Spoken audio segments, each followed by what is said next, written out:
안녕하세요. 저는 인도 뭄바이에서 사역하는 원정하 선교사입니다. 혹시 저 아시는 분? 베베? 누구야? 정인인가? 가브리엘? 마스크들 쓰니까 잘 모르겠. 봤어. 네, 네, 순회 선교단과 함께하며 많은 은혜를 받고 있는 선교사기도 합니다. 제가 살고 있는 곳은 인도 뭄바이라는 곳인데요. 우리나라로 치면 인천보다 정확하면 강화도에 해당하는 이게 그 서쪽에 서 있는 섬 도시예요. 인구는 한 2천만 정도 됩니다. 여기 그 빈민가를 다 제가 영상으로 찍고 그러는 게 너무 어려워서 안 찍었는데 영화에 그냥 나와 버렸어요. 그래서 저희 동네입니다. 그냥 보여드리겠습니다. 혹시 슬럼독 밀리어네어라는 영화 보신 분? 예, 그거 저희 동네에서 찍었습니다. 소리가 나오면 좋은데 안 나와도 큰 문제는 없지만 찬양을 부르며 뛰고 있어.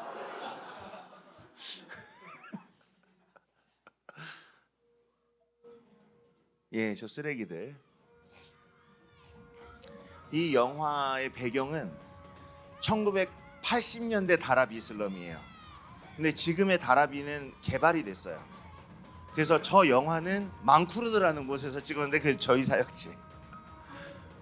거기가 저기예요.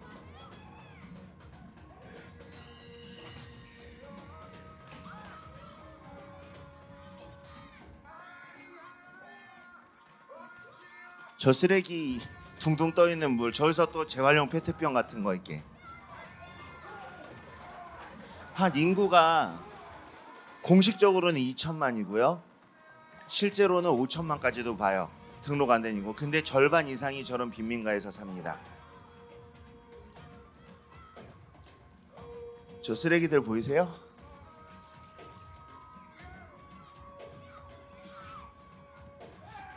그래도 저기는 좋은 슬럼이에요. 전기가 있고 시멘트 벽이 있잖아요. 그냥 그 텐트나 천이나 이렇게 된 슬럼들도 많이 있어요. 저긴 그래도 경제가 도는 곳이죠.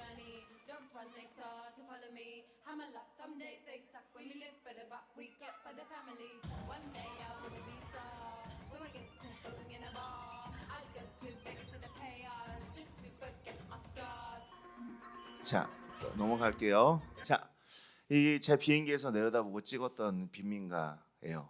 거대한 어둠과 불결함의 집합체입니다. 그 육적으로만 그런 게 아니라 영적으로도 그렇습니다. 정말 사악한 일들도 많이 일어나는 곳인데 저희는 제가 저기서 살진 않아요. 오해하지 마세요. 외국인은 살 수도 없게 되어 있어요. 그런데 저기에 거의 매일 가요. 그리고 갈 때 비가 오면은 이제 복음 들고 산을 넘는 자의 발을 보십시오. 저거 샌달인데 오토바이를 타고 가다 들고 가다 뭐 이렇게 해야 되면서 이제 1년에 4개월 정도는 비가 한국 기준으로 홍수만큼 오거든요.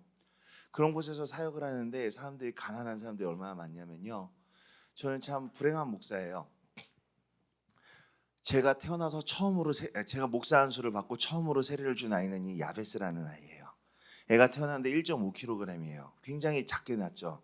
근데 몸무게가 애를 낳으면은 막 100g씩 200g씩 계속 늘어야 되는데 1.3까지 줄었어요.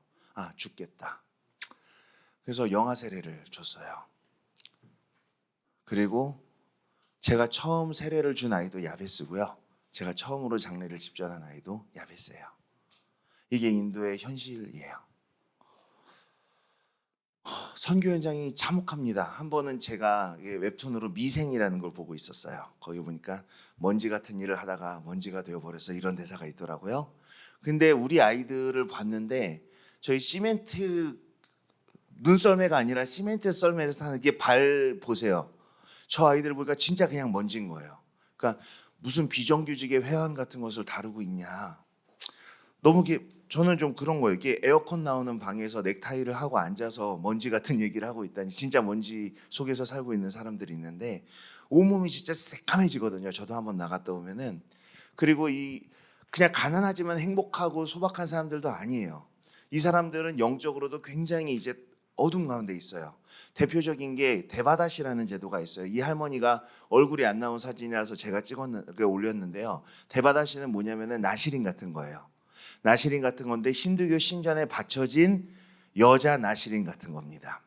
그 힌두교 경전에서는 초경 이전의 여자들을 좀 좋게 봅니다. 그래서 그 아이들을 성에 대해서 이해도 못한 애들을 훈련을 시켜서 성적인 놀이개로 삼아요. 그걸 대바다시라 그래요. 그러니까 옛날 고린도 교회에 있었던 그 신년 창녀 같은 거죠. 그 아이들의 화대가 또 그 힌두교를 위해서 쓰이고요. 또 그 아이들이 브라만이나 뭐 거의 손님들에게 성적인 봉사를 하다가 20살쯤 되잖아요. 그러면 너무 늙어서 퇴물이 돼서 버려집니다. 그래서 사창가에 매각이 되죠. 그래서 사창가에는 대바다시 출신의 매춘녀들이 많이 있어요. 그렇게 하다가 이제 나이가 들고 병이 들고 그래가지고 우리 교회 성도가 되신 분이에요. 이런 분들을 만나요. 저는 되게 할렐루야 신학생이었습니다. 목사의 아들로 태어나서 서원되어서 자라다가 동아리도 맨날 기독교적인 것만 하다가 신학교에 학부 때부터 들어가가지고 하면서 한 번도 욕이라는 걸 해본 적이 없는데 요즘은 제가 가끔 합니다. 나와요. 저는 군대를 군종장교가 아니라 일반 장교로 소대장으로 했어요. 최전방에서. 근데도 욕을 한 번도 한 적이 없어요. 그래서 상상 가세요. 속으로도 한 적이 없어요. 근데 제가 방언이 터지듯이 욕이 처음 나왔던 전 그 순간을 기억해요. 저희 주일학교 아이가 그 부모의 손에 의해서 팔렸을 때요. 여기서 맨 왼쪽에 있는 아이예요. 여러분 보시기에 맨 왼쪽에 있는 아이예요. 그때 제가 하나님을 욕할 수도 없고 이 부모를 욕할 수도 없고 사간 사람을 욕할 수도 없고 그냥 욕이 탁 나왔던 그 순간 18 그걸 기억해요. 근데 한번 나오니까 그 후로도 이제 뭐 자주 나오더라고요. 괜찮아요. 사람들이 못 알아들어. 뭐 주여 이런 뜻인 줄 알아. 근데 그거 끊는데 진짜 오래 걸리고 그 두 번째 욕설이 나왔던 날도 기억해요. 그 겨우 끊었는데 두 번째 욕설이 나왔던 날은요.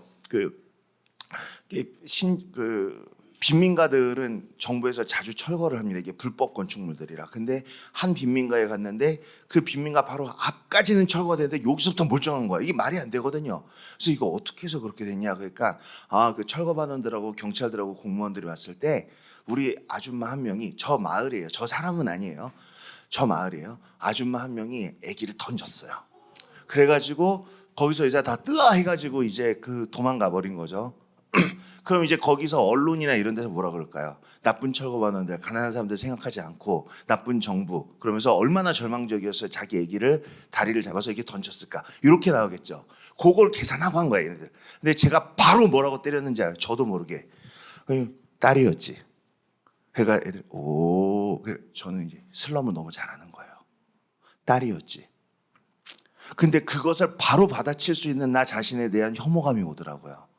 그냥 더러운 걸 너무 잘 알고 있는 거예요. 아들이었으면 절대 안 던졌어요. 딸이었으니까. 그리고 얘네들은 그 사람들이 공무원이나 경찰이나 철거반원들이 또는 언론이 어떻게 그 반응할지까지도 계산이 돼서 한 거예요. 입도 줄이고. 근데 그것을 이해하고 있는 나 자신이 너무 싫었던 거예요. 이해 가세요? 그때 욕이 나왔는데 이건 되게 오래 갔습니다. 그리고 뭐 오늘은 복음의 영광을 나누는 날이니까 뭐 굳이 나누진 않겠지만 진짜 십계명에 나오는 것 다 겪었어요. 성경에 나오는 죄악이라는 죄악 다 겪고 팀 깨지고 뭐 이제 별일이 다 있었어요. 그러면서 다들 떠나가는데 이제 저만 남았는데 저도 이제 인도는 안 떠나도 인도의 뭄바이는 떠나고 싶은 마음이 너무 간절했어요. 거의 마음에 또 콜링도 좋은 게 하나 들어왔고 거의 마음에 결정을 했을 때 고가도로를 차를 타고 가고 있었어요. 차가 엄청 막혔습니다. 고가도로 꼭대기에서 사방으로 수평선까지 이제 빈민가가 보여요. 저런 식으로. 딱 저 씬은 아닌데 저런 식으로 제일 비슷한 걸 골라왔어요. 근데 그때 제가 신비한 체험을 했습니다. 하나님이 아니고 성령님이 아니고 도시가 나에게 말을 걸어오는 듯한 느낌 있죠. 도시가. 그래서 사람들이 막 그 빨래하는 사람들 뭐 이런 옥상에서 뭐 여기 막 보이는 거예요. 저는 이제 갈 마음을 다 가졌는데 그 사람들 보는데 너무 사랑스럽고 불쌍하고 눈물이 울컥 나오는 거예요. 그래서 제가 하나님이 아니라 성령님이 아니라 나 자신이 아니라 뭄바이에게 말을 하고 있었어요. 도시 이름이죠. 뭄바이야, 뭄바이야. 내가 너를 어떻게 하면 좋으냐. 내가 너를 사랑해. 라고 하고 펑펑 우니까 이제 이 택시기사 아저씨는 굉장히 당혹해 하시고 미친 외국인. 아무튼 근데 저도 이제 막 그리고 나서 마음을 다시 다잡고 나는 떠나지 않겠다. 그리고 아내 한 명 있는 그 가정 예배에서 룻기를 설교를 하면서 천명 앞에서 하듯이 룻기를 하면서 우리는 떠나지 않는다. 그리고 이제 떠나지 않았습니다. 그런 가운데에서 3년이 지나고 나서 처음으로 사역의 방향들이 열리기가 시작했어요. 여기가 빈민가들 보세요. 이 빈민가들을 월요일은 쉬고 화, 목, 금, 주일, 수요일에는 수요 성경 공부가 있어서 일주일에 4번씩 들어가기 시작했어요. 원래 그 전에도 들어갔어요. 들어갔으니까 세례도 주고 했죠. 근데 보통 그냥 신방이었는데 신방 가서 그냥 가만히 앉아있다 오는 거예요. 신기어를 못하니까. 그리고 기도해주고 신방하고 가끔 통역 써서 하는데 너무 답답하고 지루하지만 그래도 끝까지 갔어요. 선교사니까. 근데 그걸 하다가 보니까 엄마 아빠랑 아이들은 이제 신방을 이렇게 현지인 목회자를 통해서 봤는데 아이들이 계속 소외되어 있는 거예요. 그 아이들한테 어떻게 하나 보니까 그 청년들이 가끔씩 착한 청년들이 찬양도 가르쳐주고 그러는데 좀 그 규모가 없어요. 그래서 그거를 갖고 조금 더 업그레이드를 해보자. 그래서 그 아이들에게 휴대용 빔 프로젝터로 힌디어로 된 성경 만화 영화를 보여주기 시작했습니다. 나중에는 배보다 배꼽이 더 커졌어요. 여기 10명 하는데 어른 10명 하는데 여기 100명 막 이렇게 됐죠. 막 기타, 탬버린 막 이런 거 막 이제 동원하고 이제 이걸로 사람 훈련시키기 시작했는데 그 슬럼 어린이 사역이 시작된 거죠. 그래서 정품으로 된 힌디어 그 만화 영화들을 다 사가지고 그걸 다 레코딩을 해가지고 만들었는데 그러다 보니까 이제 나중에는 이 어른 사역과 상관없이 다른 마을에서도 우리 마을에 와서도 해주세요 이런 경우가 생기기도 하고 또 어쩔 때는 그냥 위험한 마을인데 저희가 그냥 쳐들어가기도 했습니다. 되게 쉬워요. 어떻게 하냐면 여러분 안녕하세요. 예수 천당 불신지요. 우리는 여러분에게 복음을 전하러 왔습니다. 그 돌멩이가 휙휙 날아오겠죠. 피해야 됩니다. 그런데 가서 여러분 안녕하세요. 우리는 여러분에게 만화 영화를 보여주러 온 사람들입니다. 그러면은 돈 없어요. 그러니까 공짜. 근데 우리 마을은 전기가 없는데요. 괜찮습니다. 집에서 다 충전해 왔습니다. 그리고 가서 저 현수막천을 가지고 이런 식으로요. 저 완전 군장입니다. 현수막천을 가지고 과자를 가지고 가서 걸어버려요. 걸어버려요 이렇게. 그러면은 아이들이 모여요. 그리고 만화 영화를 보여줍니다. 제 동역자들을 소개할게요. 제 동역자 기즈몽입니다. 기즈몽. 얘 힌디 되게 잘해요. 힌디 되게 잘하고 인맥도 아주 그러니까 또 이것도 있어. 얼마나 담대한데 내가 여러분 예수를 안 믿으면 지옥에 가요. 그러면은 죽여라 그럴 텐데 이 스크린 속에서 얘가 돼서 어린이 여러분 예수를 안 믿으면 지옥에 가면 애들이 이런다니까. 그래서 내가 다음 생에 내가 진짜 만화 주인공으로 태어나든지 해야지. 그리고 가끔 박해가 있어도 사람들이 돌을 나한테 안 던지고 천에 던져. 얼마나 좋은지 몰라요. 아무튼 나는 만화를 보여준 착한 사람이고 이제 그 신성 모독은 얘가 했지. 하여튼 그래서 이제 만화를 보여주는데 한 4주 정도 박해가 없다. 박해가 있으면 그 마을 다시 안 가요. 왜냐면 어차피 우리는 모든 마을을 다 갈 수가 없어요. 박해가 없다. 그러면은요 5분 설교를 추가합니다. 그래서 여기 설치하고요 5분 설교를 추가해요. 그리고 보시죠. 앞에서 비추면 뒤에서도 비춰요. 그래서 360도로 사람들이 보여요. 좀 뒤집히긴 하지만 그러면 5분 설교 추가해요. 그러면 애들이 목사님이 설교하세요. 저희가 통역할게요. 그러니까 야, 첫째, 내가 너네보다 힌디를 못한다. 둘째, 내가 하는 건 불법이다. 셋째, 내가 너희에게 성경을 가르치지 않냐. 그냥 너희가 여기서 너희 백성에게 가르쳐라. 알았냐? 그리고 5분 넘기지 말고 기즈몽이 한 얘기에서 벗어나게 하지 마라. 그렇게 해서 시키기 시작해요. 그러면은 5분 설교를 합니다, 애들이. 그리고 또 지났습니다. 시간이 어떻게 되죠? 4주가 지났어요. 그럼 찬양을 2곡 추가해요. 제가 기타를 치니까요. 그래서 찬양하면서 애들 모일 때까지 기다리는 거예요. 그리고 또 4주가 지났어요. 주기도문을 추가합니다. 괜찮죠? 찬양 2곡, 만화 30분, 설교 5분, 주기도문. 예배가 하나 선 거예요. 그러다가 이제 시간이 조금 더 지났다. 그러면 이제 그 위에 텐트를 우리도 하나 세워요. 그래서 이제 교회를 지어버려요. 그런 식으로 11군데 정도를 이게 순회를 하면서 세웠습니다. 근데 그러다 보면 이제 부작용이 일어나요. 인도는 신분제 사회입니다. 신분제 사회이기 때문에 높은 삶이 있고 낮은 삶이 있어요. 그래서 존댓말과 반말이 한국어보다 더 복잡하게 이게 되어 있는 나라예요. 근데 사람들이 그 설교하는 청년한테는 막 선생님 이걸로 앉으시옵소서 막 이런 힌디어를 하는데 나한테 야 종놈 일로 와 막 이런 거. 왜냐면 제가 무거운 거 다 맸잖아요. 얘가 오토바이를 운전하니까 나는 저 완전군장을 메고 뒤에 탔단 말이에요. 그리고 얘가 이제 어린이 여러분 어서 모이세요. 저 BGM 넣고 있잖아요. 그리고 그러면서 이제 막 이거 설치해가지고 짠 하고 그분이 이제 설교하시는 동안에는 이걸 하얀 빛으로 바꿔서 이분 비춰드려요. 그리고 설교가 끝났어. 그러면 얘들아 기도하자. 막 그러면 이제 저는 그때 다 세팅해가지고 다 이제 가방에 집어넣은 다음에 내가 내 돈 주고 산 과자를 갖다가 그분 손에 다 들려드려요. 그러면 이제 애들 갖다 하나님의 축복이 하면서 이분이 준단 말이에요. 내 청년이 20살짜리가 19살짜리가 그러면은 나는 누가 봐도 종이야. 네팔에서 온 종이야. 네팔 사람 닮았거든요. 우리 몽골리안들. 인도에서 몽골리안들은 그 네팔 사람들은 낮은 계층이에요. 근데 닮았잖아요. 그 저한테 반말해요. 그 참았지. 나는 선교사니까. 좀 지나잖아요. 애들이 저를 무시해. 우리 청년이 나를 무시해. 나를 혼내 막. 그럼 이제 잔혹한 보복의 때가 오는 거죠. 그래서 어떻게 하냐면은 저게 다 합하면 40만 원 되거든요. 이게 40만 원 상당의 저 그 사역 장비를 다 통째로 청년한테 줍니다. 선물로 줘요. 이건 이제부터 너 거다. 진짜요? 그리고 저 슬럼 4개도 네 거다. 진짜요? 그 어떡하지? 그리고 나는 다른 청년이랑 다른 슬럼을 개척하러 갈 테니까 요거는 너가 가져. 그렇게 하고 하면은 원래 제가 하던 역할을 걔가 하게 돼요. 기계라든가, 그렇죠?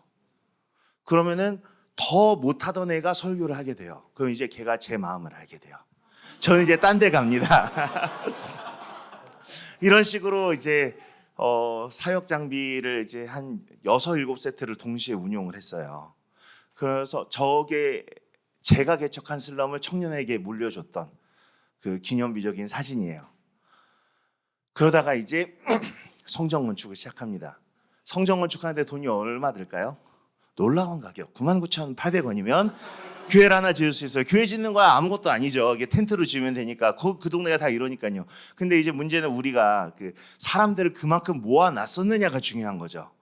사람이 모이면 이제 교회를 지어요. 그래서 저기에 교회가 생깁니다. 근데 저희 너무 조그매요. 저 오토바이하고 비교해보세요. 얼마나 조그매요. 그래가지고 성전 증축을 했어요. 또 99,800원이 들었죠. 좀 했는데 애들이 자꾸 찢어요, 성전을. 그래가지고 성전 리모델링을 감행합니다. 그래서 철판을 덕지덕지 붙여요. 아싸! 막 붙였더니 이제 됐어요. 그런데 말씀드렸죠. 한 1, 2년에 한 번씩 정부에서 와서 부순다. 성전 철거. 뭐 우리만 부서진 건 아니고요. 그 마을이 다 부서진 거예요. 우리도 같이 부서진 거예요. 그러면 이제 내 99,800원 이러면서 속상하지만 또 성전 재건. 마을이 재건될 때 애들 뒤에서 막 난리 부르스 치고 또 사진 찍는다고 이제 그렇게 하면서 그 11곳 중에서 오늘은 여기가 부서졌고 오늘은 여기 짓고 있고 여기는 리모델링하고 10만 원, 10만 원, 10만 원, 10만 원 계속 나가기는 하는데 영속적인 교회는 아닌 거예요. 그래가지고 이게 너무 힘들고 너무 속상한 거예요. 저 텐트도 있고 없고가 차이가 굉장히 큽니다. 그래가지고 막 후배들이 우리는 주의 움직이는 교회, 뭐 교회는 건물이 아닙니다. 그러면은 제가 멱살을 웃기지 마. 교회는 건물이야. 네가 내 마음을 알아? 얼마나 힘든지 아냐? 그냥 그 나무 아래에서 모일 때랑 텐트하고 그게 완전 차이가 다르다고. 근데 그 텐트 무너지면 세우고 여러분 진짜 힘들어요. 아무튼 그렇게 하는데 이런 것들을 하면서 힌디어도 잘 못하는 뭐 몇 년차 선교사가 N년차 선교사가 뭐 교회를 6개 세웠습니다. 7개 세웠습니다. 뭐 이러니까 사람들이 뻥이다. 저거는 가짜 선교사다. 뭐 이렇게 생각하시는 훌륭한 선교사님들이 계셨어요. 그래서 제가 그분들한테 오셔서 보시라고 와서 같이 보신 거예요. 너무 감동하신 거예요. 그래서 야, 이 장비 나도 좀 이게 구하자. 뭐 해가지고 거기에 내가 가서 가르치기도 하고 그분들이 와서 하기도 하고 심지어는 인도 마하라슈트라 YM의 예수전도단에 가서 가르치고 제가 같이 개척하고 장비 기증식까지 이러면서 이제 신나게 했어요. 근데 이렇게만 이제 얘기를 하면요, 방법론이 하나 있구나. 저 방법대로 하면 다 되는 거구나. 이렇게 생각할 수가 있어요. 근데 그런 게 아니에요. 처음에 3년간 개구리 움츠렸던 그런 순간이 있었잖아요. 엉덩이로 뭉개는 시간이 필요했는데 그 3년 동안에 선교사 3가정 나갔어요. 이 선교지에 가면은요, 처음에 그 레위기에도 그런 성경 말씀에 그런 것들이 있죠. 처음 3년간 소출을 우리가 먹으면 안 돼요. 신명기였다. 신명기인가? 3년간 우리가 소출을 먹으면 안 돼요. 처음에 열매가 없는 순간이 있습니다. 그거를 버티고 나갔을 때 이런 것들이 천천히 보이기 시작합니다. 그거는 뭐 언어를 얼마나 공부했고 리서치했고 다 소용없어요.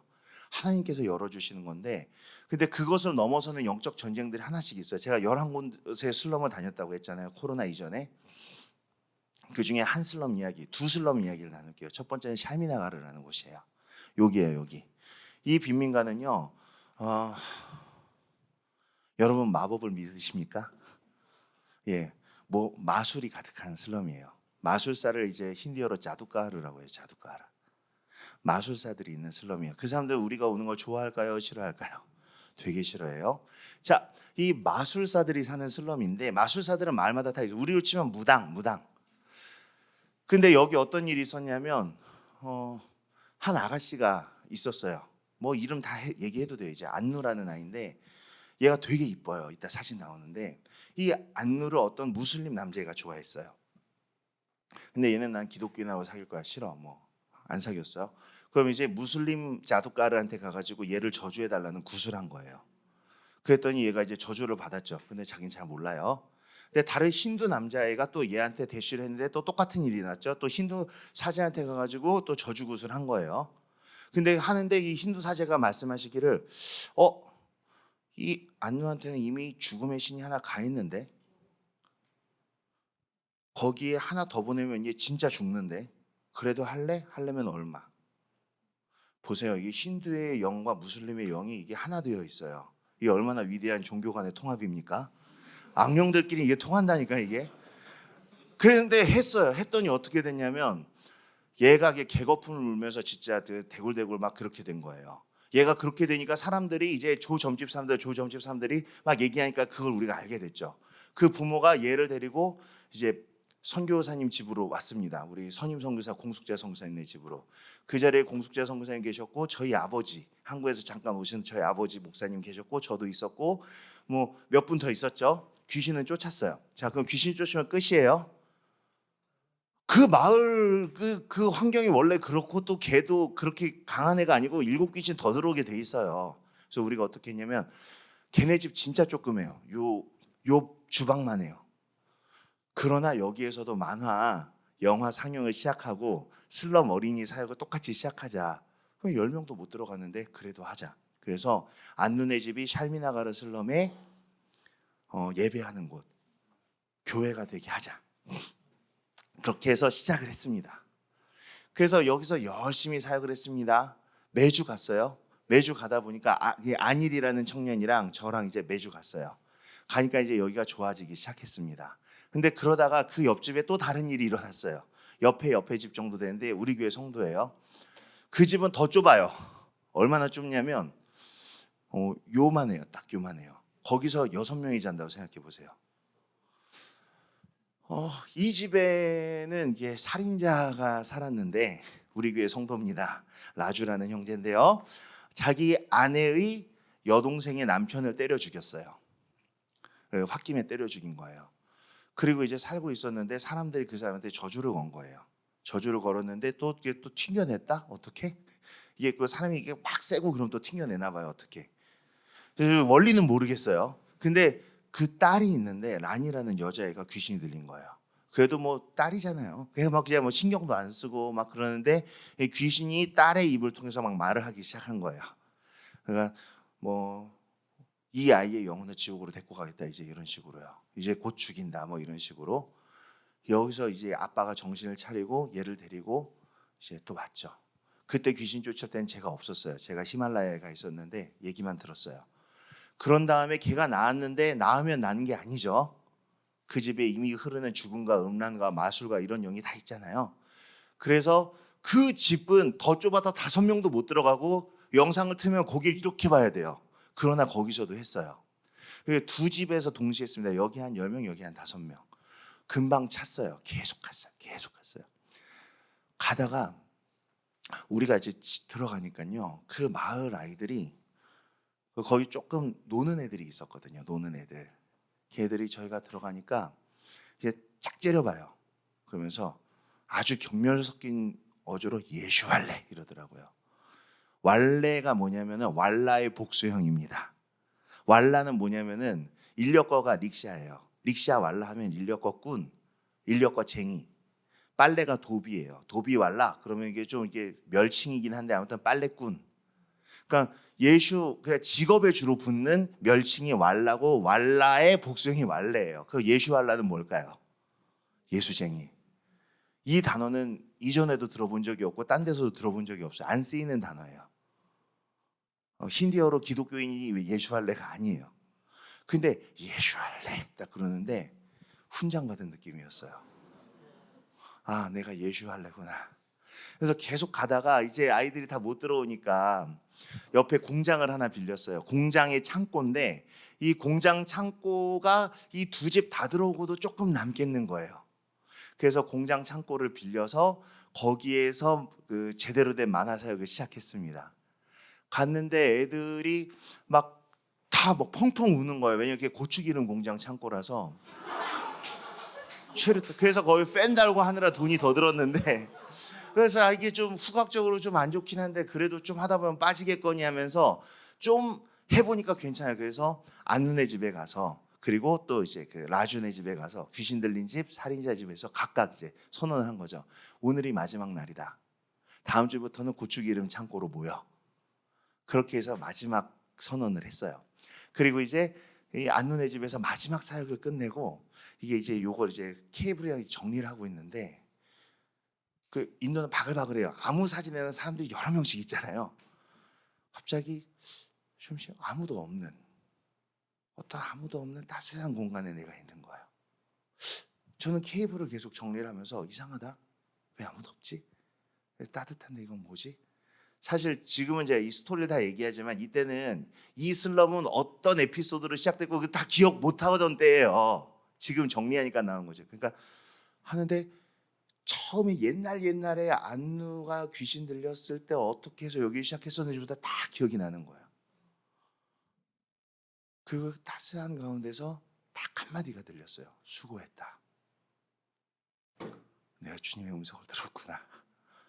집에 와가지고 아내 보면서 예수님이 나한테 수고했다고 해주셨어.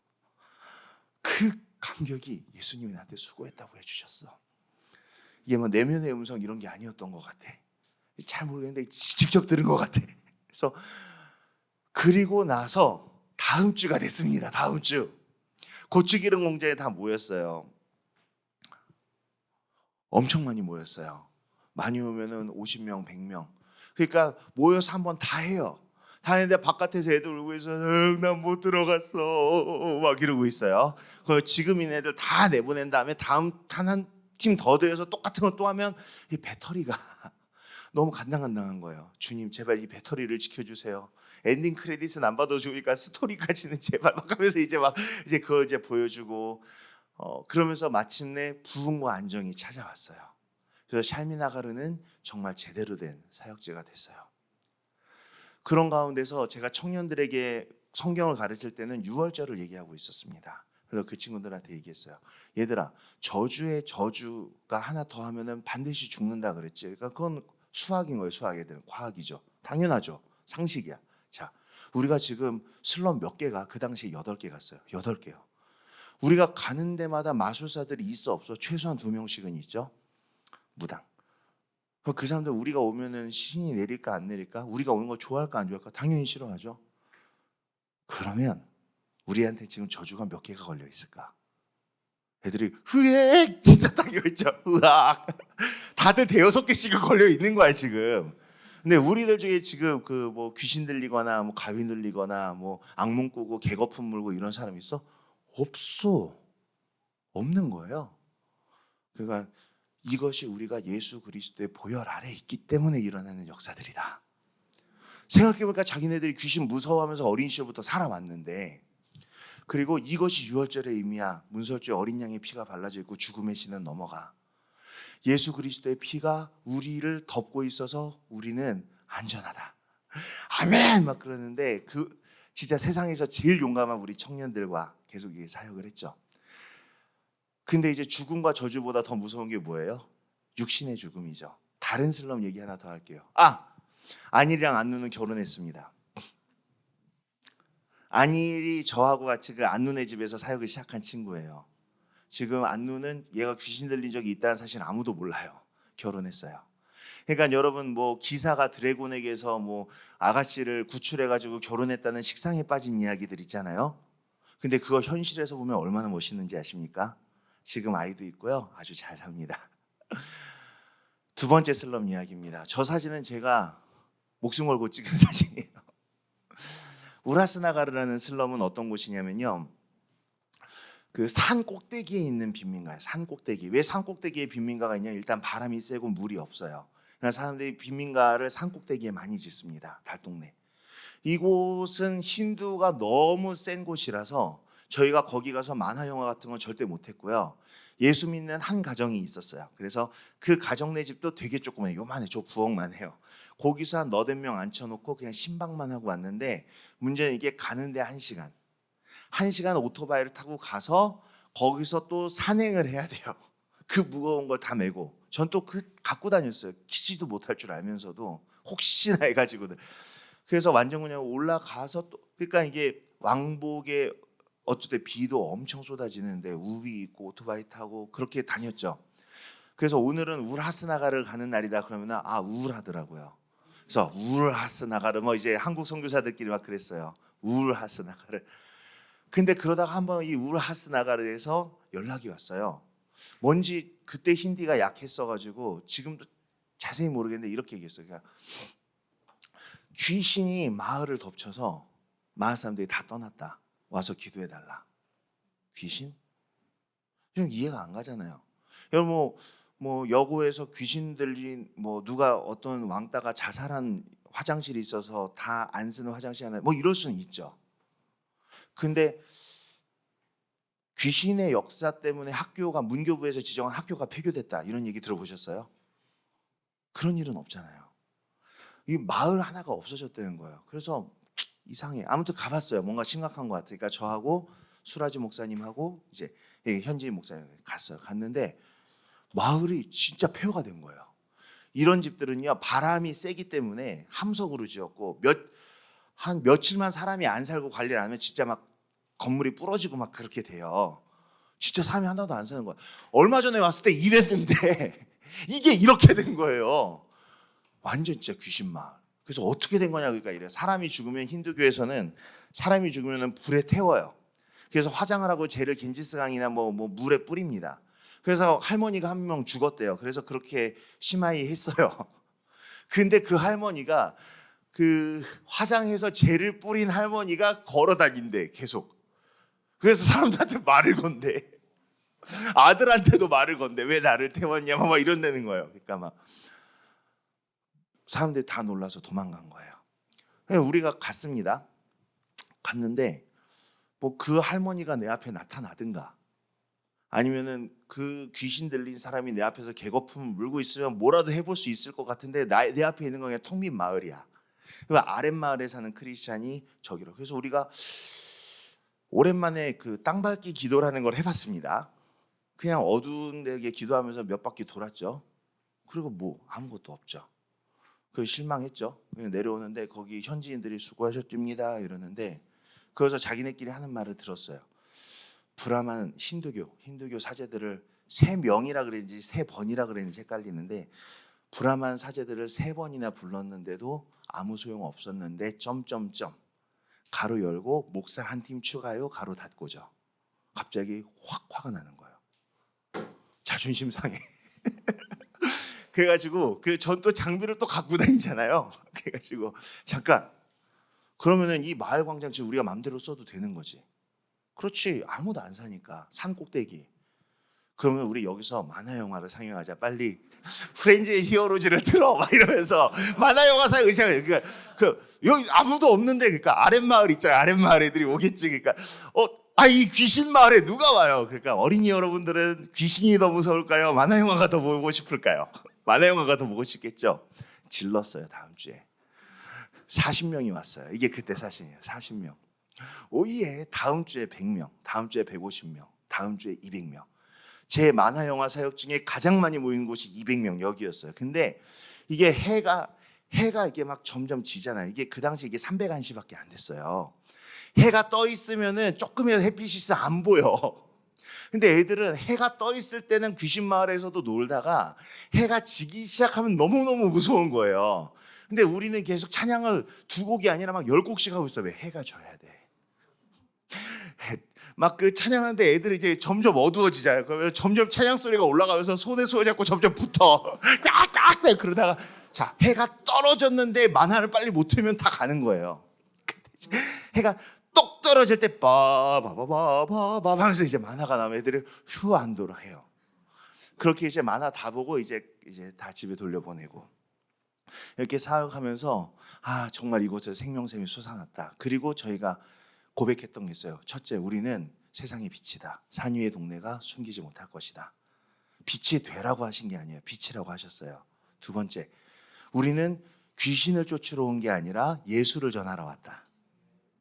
그렇죠? 셋째, 우리는 어둠과 싸우러 온 게 아니라 빛을 전하러 왔다. 그러니까 저희가 악에게 집중을 하면은 막 영적 도회 같은 거 하면서 막 영적 전쟁하고 그게 사실 별로 잘 안 먹혀요. 우리는 빛에 집중하는 거예요. 만화 영화 하나 더 보여주는 게 낫다는 거죠. 그 귀신 하나하나 이름 불러가며 대적하라고 성경에 안 써 있어요. 다른 신들의 이름은 그 이름도 부르지 말라고 써 있죠. 그렇죠? 우리에게 오직 예수님의 이름만 있다. 제가 이걸 이 에피소드가 한국에서 감리교 교단 신문에 나와가지고 되게 이제 유명해졌어요. 저도 되게 자랑스러웠습니다. 그런 다음에 다시 인도로 돌아왔어요. 다시 인도로 돌아와서 그 다음 주에 자, 오랜만이야 우라스나가를 한 달 만이다. 딱 갔어요. 애들 다 모였습니다. 그때 이 일이 일어난 거예요. 쫙 깔아놓고 이렇게 하고 있는데 그 사이에 그 마을에 다시 사람들이 좀 반쯤 돌아왔어요. 원래 주민들이 와서 보니까 이게 다 기독교 판이 된 거라. 그것도 자기네 마을 애들도 아니야. 아랫마을 애들이 주축이었는데 돌아온 집안에 다 그 마을 애들도 이제 오기 시작했죠. 이걸 하고 있는데 이제 세팅을 하고 있는데 청년들이 우르르 몰려왔어요. 이렇게 해서 이렇게 몰려왔어요. 몰려와가지고 제 비싼 장비도 엎어뜨리고 이거 천도 저희가 사온 건데 이게 다 하고 애들 뭐 발로 차다시피 해가지고 다 쫓아내는데요. 저는 그때 딱 생각을 했어요. 이게 술 먹고 꼬장을 부리는 건가 아니면 종교 박해인가? 이 두 가지. 꼬장이면은 좋겠어. 그런 일은 되게 많거든요. 빈민가 가면. 근데 아줌마들도 거기 입이 걸어요. 거기 몇몇 아줌마들이 야 우리 애들한테 좋은 거 보여주는 분들한테 왜 그래? 이러는데 여기 청년 하나가 아줌마는 우리 종교에 대한 전통에 대한 충성심도 없습니까? 죽었다. 진짜 박해구나. 그때 딱 어떤 시뮬레이션이 슉 지나가냐면요. 딱 그 얘기가 나왔을 때 우리 청년회장 피터하고 전도사 띠바나가 저를 이렇게 딱 맞고 선 거예요. 저를 보호했고 저는 그때 반무릎을 꿇고 이게 장비를 하다 사진 한 장 딱 이렇게 찍은 거예요. 그때 첫 번째 든 생각은 튈 수 있어요. 왜 이게 언덕이기 때문에 뛰어 내려가면 저 지붕 밟고 저 지붕 시뮬레이션이 딱 나와요. 저 지붕은 함석이라서 0.1초도 안 되는데 저 지붕은 함석이니까 밟으면 안 되고 저 지붕은 철판이니까 밟아도 그럼 맨 밑에 내려가면은 거기 경찰서가 있어요. 설마 경찰이 날 죽이겠어요? 추방이나 하겠지? 그때 딱 튈 수 있어. 근데 얘네들의 뒷모습이 딱 저를 지키고 있잖아요. 튀면 안 돼. 얘네들 두고 튀어? 두 번째, 싸우면 이길 것 같아요. 제가 대한민국 육군 장교 출신에 한때 태권도 사역도 했고 또 태권도가 3단이고 또 이게 몸무게가 지금도 100kg가 넘지만 이때는 120kg쯤 됐고 또 그 얘들이 비리비리해요. 이게 진짜로 싸우면 이길 것 같은 거예요. 근데 무기가 있으면 그러니까 원정아 선교사님께서는 우라스 나가로 언덕에서 복음을 전하다가 아이들이 쳐들어왔을 때 4명까지 때려눕히시고 5명째 사람의 그게 순교도 아니고 전사? 아이고 싸울 수도 그러니까 근데요 이 생각이 진짜 0.1초 만에 도망가는 루트 근데 내가 도망갈 수 없다. 두 번째 죽을 수 있다? 아니 싸울 수 있다. 싸울 수 없다. 그 다음에 딱 든 생각이 뭐냐면 죽어야 되는구나. 근데 그때 기분이 어떤지 아세요? 되게 뭐 같아요. 막 어떤 거룩한 감성이 싹 오는 게 아니에요. 되게 죄송합니다. 뭐 같아요. 딱 그때 죽어야겠다라고 딱 들었을 때 선한 목자는 양들을 위해서 목숨을 버린다 그랬는데 이 청년들 두고 내가 죽을 수는 없다. 내가 이제 튈 수는 없다. 그때 갑자기 요 까만 옷 입은 애가 얘가 비샬이래요 이름이. 그때는 몰랐어요. 갑자기 저를 딱 보더니 손을 이렇게 하면은 이제 더 높은 사람한테 하는 인사고 이렇게 하면은 신한테 하는 인사입니다. 그러니까 우상. 이렇게 하더니 영어로 플리즈고 플리즈고 플리즈고 막 이러는 거예요. 눈막 플리즈고 플리즈고 플리즈고. 그러니까 여기 피터가 이러고 있다가 그러면서 목사를 알아보나 봐요 이러는 거예요. 목사님을 알아보나 봐요. 플리즈고 플리즈고 플리즈고 플리즈고 하더니 갑자기 저한테 달려옵니다. 그리고 인도에서 극존칭의 인사가 뭐냐면 무릎 꿇고 상대의 발을 만지는 거예요. 내가 당신의 발 아래에 있는 존재입니다. 영어로 제 발을 만지면서 영어로 플리즈고까지 한 다음에 그 다음부터 이제 인도말로 지금은 내가 당신의 발을 만지며 나가달라고 합니다. 다음에 오시면 이 발을 잘라버리겠습니다. 근데 그때 전 어떤 마음이 들었냐면 이번엔 안 죽겠구나. 힌디를 하나도 못 알아듣는 척을 하면서 치사하죠. 그 장비를 다 챙겨서 이제 가는데 애들이 다 혈기둥둥하게 따라오고 저희가 가는데 오토바이 타고 한 몇 킬로를 계속 따라와요. 진짜 가나. 그렇게 해서 무사히 집에 돌아왔습니다. 그리고 이제 저희가 이제 회의를 했어요. 다시 찾아갈 것인가. 근데 원래 우리 팀에는 원칙이 있었습니다. 이 마을에서 너희를 박해하면 저 마을로 피해라. 우리가 갈 데가 거기밖에 없냐. 근데 말씀드렸잖아요. 이거 교단 신문에 우라스 나가를 얘기 나고 귀신 마을에 뭐 신겨진 사랑 뭐 해가지고 막 기사도 나고 막 안 돼. 나 거기를 포기할 수 없어. 근데 이제 근데 그거 자기 의다. 그래 자기 의인 것 같아.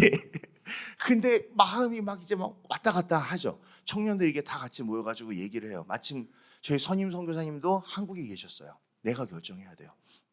그래서 뭐 발목을 잘라버린다 그랬다. 뭐 하니까 목사님 그러면 소원하시던 대로 100kg 아래가 되시겠는데요?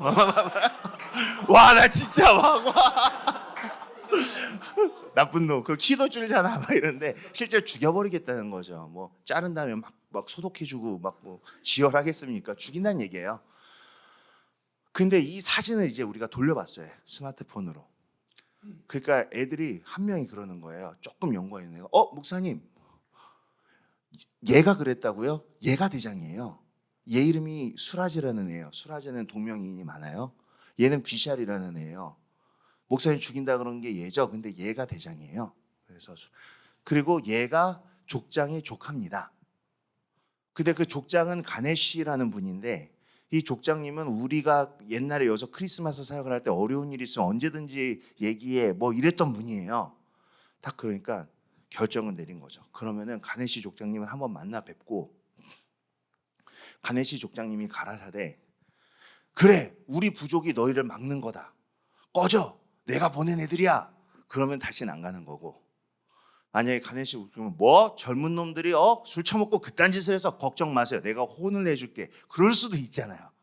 그러니까 가네시 족장 한번 찔러보기 전에는 갈 수 없다까지 이제 결론이 나온 거예요. 그래가지고 이제 그럼 누가 가느냐? 저하고 띠빠나 전도사 이 분홍색 옷 입은 친구하고 가기로 했어요. 그래서 가네시 족장님네 집으로 가는데요. 여기예요, 여기. 그것도 사진이 별로죠. 그냥 샥 찍고 이게 넣어서 그래요. 가는데 오토바이 타고 이제 1시간 넘게 가야 돼요. 가는데 갑자기 든 생각이 있는 거예요. 잠깐만. 도착했는데 가네시아 족장님이 집에 계실 확률 반, 안 계실 확률 반. 그렇죠? 가네시 족장님이 안 계신데 청년들은 있겠죠. 그중 몇 명이라도 있을 거 아니에요. 그러면은 또 오면은 발을 자르겠다고 했는데 가면은 죽을 확률이 반인 거예요. 족장님이 있을지 없을지 반반에 족장님이 없는데 걔네가 나를 공격할지 안 공격할지. 그러니까 군대에서 작전 짤 때도 사망률 25%로 안 짜요. 근데 그때 아내랑 애들도 아직 한국에 있었단 말이에요. 그러니까 잠깐 한국에 갔다 제가 먼저 들어왔었어요. 그러니까 가면서 막 카톡으로 그 흔들리는 오토바이 위에서 막 그 중보기도 막 카톡 막 이런 거 막 남기려고 하는데 너무 이게 어지럽고 힘들고 또 그거 구차하더라고요 이게. 그래서 넣었어요. 이제 찬양을 부르는데 무슨 찬양할까요? 생명이 또 다른 생명 낳고 이게 다 부르면 죽을 것 같아. 그래가지고 이제 하다가 이제 헛방 진짜 그 정서를 담아서 하다가 이거 진심으로 다 부르면 죽을 것 같은 거야. 그러니까 찬양도 못 하고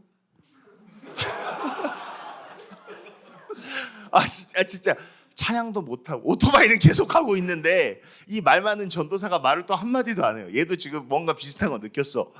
되게 우울한 거예요. 우울하게 오토바이 소리만 그냥 계속 나고 있는데 우울한 거야. 근데 기도도 잘 안 나오고 그냥 주여 뭐 이러고 있죠. 주여 가는데 갑자기 찬양 하나가 딱 떠올랐어요. 떠올랐다면 들리는 것처럼 떠올랐는데 제가 감리교 신학대학교 다닐 때 채플 패배송이었어요. 한참 까먹고 있었던 노래예요. 그것도 친구들 합창단에 있던 친구들 목소리로 딱 들려. 진리와 생명 되신 주 이 몸을 바치옵니다. 이런 찬양이에요. 딱 떠오르는데 그래 내가 신학교에서 맨날 채플 패회 때마다 저 노래 부르면서 나가면서 내 몸 바친다 그래. 용기가 그냥 쫙 솟아오는데요. 여러분 실전에서요 복음성가 잘 도움 안 될 때가 많아요. 감성적이거든요. 찬송가들이 막 위에서 난 싸움다 싸우고 의의 멸류관 최고의 악기는 팔뚝이에요. 의의 멸류관. 그러면 이제 앞에 있는 청년도 막 왁왁왁 그 전도사도 왁왁왁 막 따라해 막 And when the battle's over we shall wear a crown 막 찬양하는데 점점 언덕이 가까워 오고 있어. 갔어요. 족장님이 계셨을까요? 안 계셨을까요? 계셨습니다. 근데 족장님이 보냈던 걸까요? 안 보냈던 걸까요? 족장님이 보냈던 거예요. 엄청 혼났어요. 야 이 XX들아 이러면서 너희가 그 언덕 위에는 시바 신의 신전도 있고 비슈는 신의 신전도 있고 몰랐어. 그런데 거기에서 예수 영화를 맨날 들고 막 그래서 그래 우린 최선을 다했어. 뭐 족장님을 만났으니까 죄송합니다. 다시 나눌게 하면 죽진 않겠지, 그렇죠? 우린 최선을 다했잖아요. 거기 가기까지 했잖아, 그치? 막 그러니까 하면서 그러니까 앞으로는 건물 하나 지어놓고 그 안에서만 하란 말이야. 죄송합니다. 에? 건축 허가를 받았어 족장님한테. 게다가 그 그게 아직 빈집이 아직도 많은 거예요. 귀신도 쓸 데가 있어. 그래서 저희가 그 얘기를 듣고 바로 철판으로 그럼 족장님의 명예에 따라 짓기 시작했습니다. 이거는 안 무너지는 집이죠. 500만 원 들여서. 그래서 수도와 전기가 없는 양철교회를 완성했어요. 그리고 나서 그 입당 예배를 이제 저희끼리 했습니다. 처음으로 텐트가 아닌 제대로 된 건물을 지었는데요. 그러면서 떠올랐던 게 있어요. 우리가 멀고 귀찮은데도 계속 갔더니 한 가정이 남았었어요. 근데 귀신 문제가 있다고 했는데도 갔더니 만화영화 사역이 생긴 거예요. 죽여버린다 그랬는데도 갔더니 건물이 생겼어요. 그러니까 이게 피 흘림 없이는 전진이 없어요. 조금 귀찮은데 그래도 가야 돼요. 아이가 아픈데 그래도 가야 돼요. 복음에 어떤 그 긴박함이 있을 때요, 못 갈 이유 1000개가 따라옵니다. 뭐 정서가, 뭐 관계가, 뭐 체력이, 비자가, 뭐 반개종법이 하면서 별거 다 뭐 영적으로 먼저 주님과 머물고 뭐 계속 와요. 근데 이렇게 오버컴 할 때마다 다음 레벨 와요. 그리고 어떤 일이 있었냐? 저 교회가 무너졌습니다. 태풍으로. 그래서 제가 500만 원 또 드릴까 했는데 기가 막히게 바닥에 대리석 깔고요. 거기 성도들이 자기네 돈으로 다 재건했어요. 저 돈 한 푼도 못 내게 했습니다. 이게 제 코로나 이전의 사역 이야기예요. 그리고 지금 다시 재건하려고 하는 사역이고 코로나 때 어떻게 이 사역이 바뀌었고 하나님께서 역사하셨는지 나누겠습니다. 출국 입국 다금지에다가 모든 가게도 다 닫고 그리고 오직 은행 ATM과 식량 가게와 약국만 연다. 근데 길거리에 나오면은 무조건 경찰들이 팼어요, 몽둥이로. 그냥 딱 문 앞에 있는 그 ATM, 그 ATM이나 식료품 가게가 멀면 그거 얻어 터져야 되니까 못 가는 거죠. 그냥 딱 두 주면 삶이 안 굶어 죽으니까 두 주 이렇게 하고 진짜 나오면 팼는데요, 살벌했어요. 그리고 임산부라든가 이제 뭐 백발 노인들 같은 경우는 차마 때리지 못하고 이렇게 얼차려를 줬어요. 그러니까 그 복작복작하던 인도 전체 거리가 확 이렇게 비워졌습니다. 그래서 처음에 2주 뭐 버티면 되지라고 생각했는데요. 이 2주가 자꾸 한 주씩 느는 거예요. 최종적으로 한 반년 정도 갔어요. 말도 안 되죠. 그러니까 인도가 가난하지만 굶어 죽는 나라는 아니었는데 굶어 죽기 시작했어요. 사람들이 식당을 못 가고. 또 그런 가운데서 저희가 좀 마음에 부담이 있어서 처음에는 한 2주 푹 쉬면 된다고 생각했어요. 좀 답답하지만. 근데 우리가 무엇을 어떻게 해야 되나, 좀 무섭기도 하지만 나가야 되겠다. 그땐 코로나 걸리면 다 죽던 시절이에요. 그래가지고 나가야겠다 했는데 한국에서 한 권사님이 저에게 연락을 하셨습니다. 우리 와보신 적 있어요. 그 빈민가 출신으로 로컬 교회 그 핵심 멤버가, 빈민가 출신의 핵심 멤버가 몇 가정쯤 됩니까? 해서 한 30가정 됩니다. 그랬더니 300만 원을 보내주신 거예요. 그래서 한 가정당 10만 원 주면 된다고 생각하셨나 봐요. 근데 우리는 그렇게 쓰지 않죠. 저만큼 식량 25kg이 10,000원이거든요. 그래가지고 한 가족에 쌀 5kg, 밀 5kg, 소금 반 kg, 설탕 2kg, 양파 3kg, 감자 2kg, 기름 1리터에다가 만화 정도 책자 이렇게 넣어가지고 저희가 팩을 구성을 했습니다. 이게 한 300팩 정도가 나오는 거죠. 그래서 저희가 이것을 나눠줘야 되겠다라고 하는데 문제는 우리도 못 나가잖아요. 그래서 경찰서에 다 얘기를 해가지고 그 허가를 받아내는데 시간이 조금 걸렸어요. 그리고 경찰들도 우리가 가난한 사람들에게 음식을 가져다 준다 그러니까 그것을 도왔는데요. 처음에는 어떤 문제가 있었냐면, 처음에는 경찰들이 이제 막 패서 우리가 우리 코로나 하나도 안 무서운데 그 굶주림이 무섭고 경찰이 무서워 이랬었어요. 근데 그 경찰들이 걸려 쓰러져 죽기 시작하는 거예요. 진짜로 코로나가 그렇게 막아도 확산이 되는데 인도는 의료 인프라가 없어요. 그러니까 초장부터 잡으려고 그랬는데 그걸 놓친 거죠. 그러면은 어떻게 해야 되는, 사람들 다 집에 둬야 되는데 사람들이 일자리도 없고 냉장고도 없고 비축 식량도 없고, 그리고 또 좀 웃긴 얘기지만 그 체내 지방도 별로 없어요. 진짜로 굶으면 죽어요. 그럼 이 사람들이 그 고향에 가면 농촌에 먹을 거라도 있다고 생각하고 여기 있으면 집세만 나가잖아요. 걸어서 도망가기 시작하는 거예요, 고향으로. 근데 아직은 그 단계는 아니었고, 그냥 안 나가게 하기 위해서는 어떻게 해야 되죠? 먹을 걸 갖다 줘야 되는 거예요. 안 그러면 어느 날 폭동이 일어나면서 이게 댐이 무너지듯이 인도가 다 무너지고 하루에 확진자 막 몇만 명씩 나오는 순간이 올 거다라고 해가지고 우리가 이제 설득을 한 거죠. 우리가 식량을 가장 취약계층들에게 갖다 주겠습니다. 그냥 경찰들이 오케이 해가지고 저희가 경찰의 허가를 받고 딱 나갑니다. 그러면은 일단 제가 300만 원이 있잖아요. 그 ATM에 가요. 인도는 제가 제일 많이 쓰는 지폐가 320원짜리 지폐예요. 160원짜리 지폐도 있습니다. 그러니까 그 한 번에 15만 원밖에 못 뽑는데 15만 원 부피가 장난이 아니에요.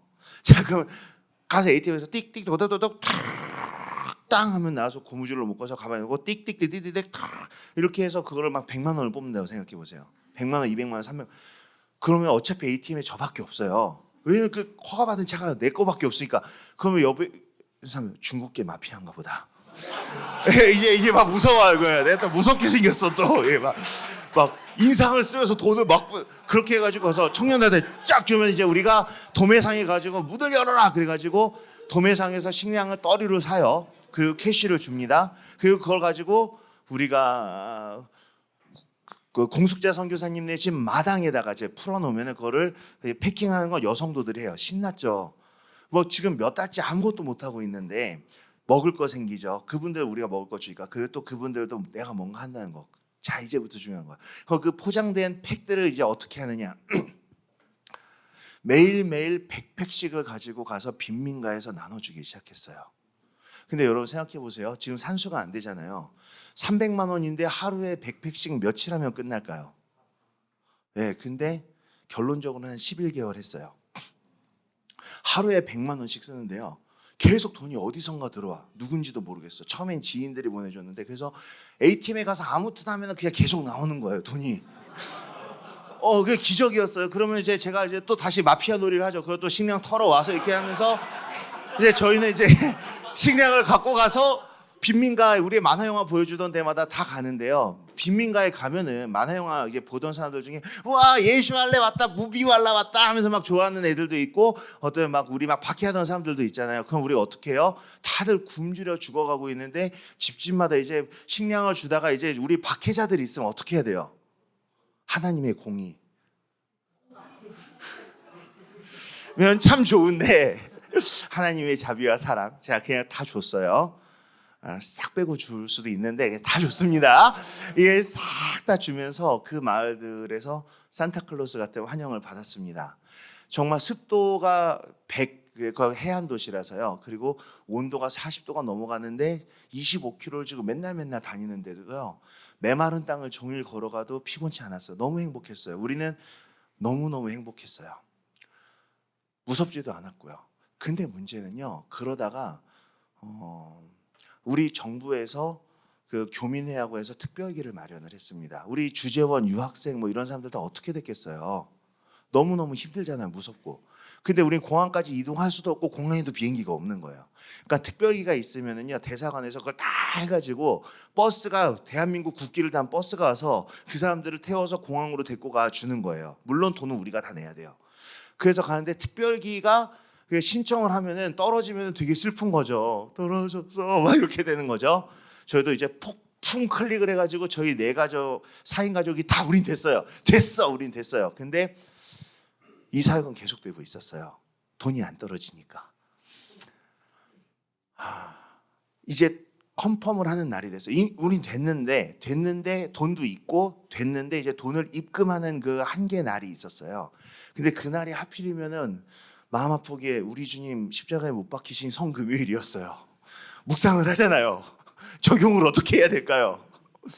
그래서 얘기했어요. 여보, 지금 예비 떨어져서 울고 있는 사람들도 있고 가망 없는 예비로 들어간 사람들도 있고 인도인들이 지금 때로 죽어가고 있는 이때에 선교사가 돼가지고 가지 말자. 우리 남읍시다. 아내가 네 그래요. 그래서 우리 남았어요. 그때는 스스로가 되게 멋있다고 생각을 했습니다. 멋있죠? 근데 한두 달 더 하면 될 줄 알았거든요. 근데 우기가 다가오기 시작하는 거예요. 저 쓰레기들 보이세요? 빈민가에? 저희다 둥둥 떠다닌다고 생각해 보세요. 원래 우기에는 말라리아, 장티푸스 이런 전염병들이 문바에 싹 돌아서 평소에도 많이 죽어요. 근데 원래 코로나는 습기와 추위를 좋아합니다. 그때는 코로나는 걸리면 죽던 시절인데다가 지금 다들 굶어서 비축 체력들도 다 약하고 면역도 떨어진 상태예요. 그때 사람들이 우기가 되면 인도에서 하루에 10만 명씩 확진자가 나올 거다. 거의 소돔과 고모라 같은 재앙 섞인 리포트들이 나오기 시작했습니다. 아직 우기가 아니야. 아직 더워.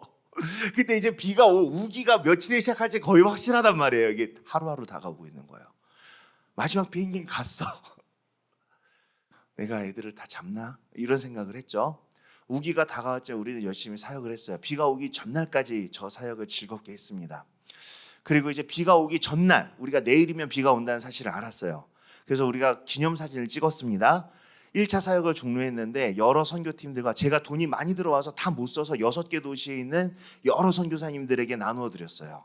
똑같은 사역을 한다면 이것도 보내드리고 식량도 살돈도 보내드려서 여러 선교팀들과 총 9,431가정에 14만 5천 킬로그램의 식량을 공급했어요. 처음으로 돈을 세봤어요. 300만 원으로 시작했는데 1억 3,400만 원을 쓰고 44만 원이 남았어요. 그래서 할렐루야!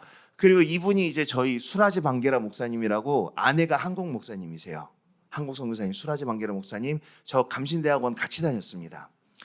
그래서 이제 수라지 방게라 목사님 저 있고요. 저기 백인 선교사, 이든 선교사, 저기 또 턱수염난 한국 선교사 뭐 해서 우리들이 열심히 사역을 했어요. 근데 마음에는 절망과 두려움이 있었어요. 내일부터 뭐가 온다고요? 비가 와요. 영상이 나올까요? 자동으로? 네, 소리 틀어주시죠. SBS 모닝 와이드입니다. 공세령 선언 이후에 이어진 대규모 도시 탈출. 그냥 아무도 결국 통제력을 잃었어요. 정부가 이때쯤에. 돌아올 마음이 없는 겁니다.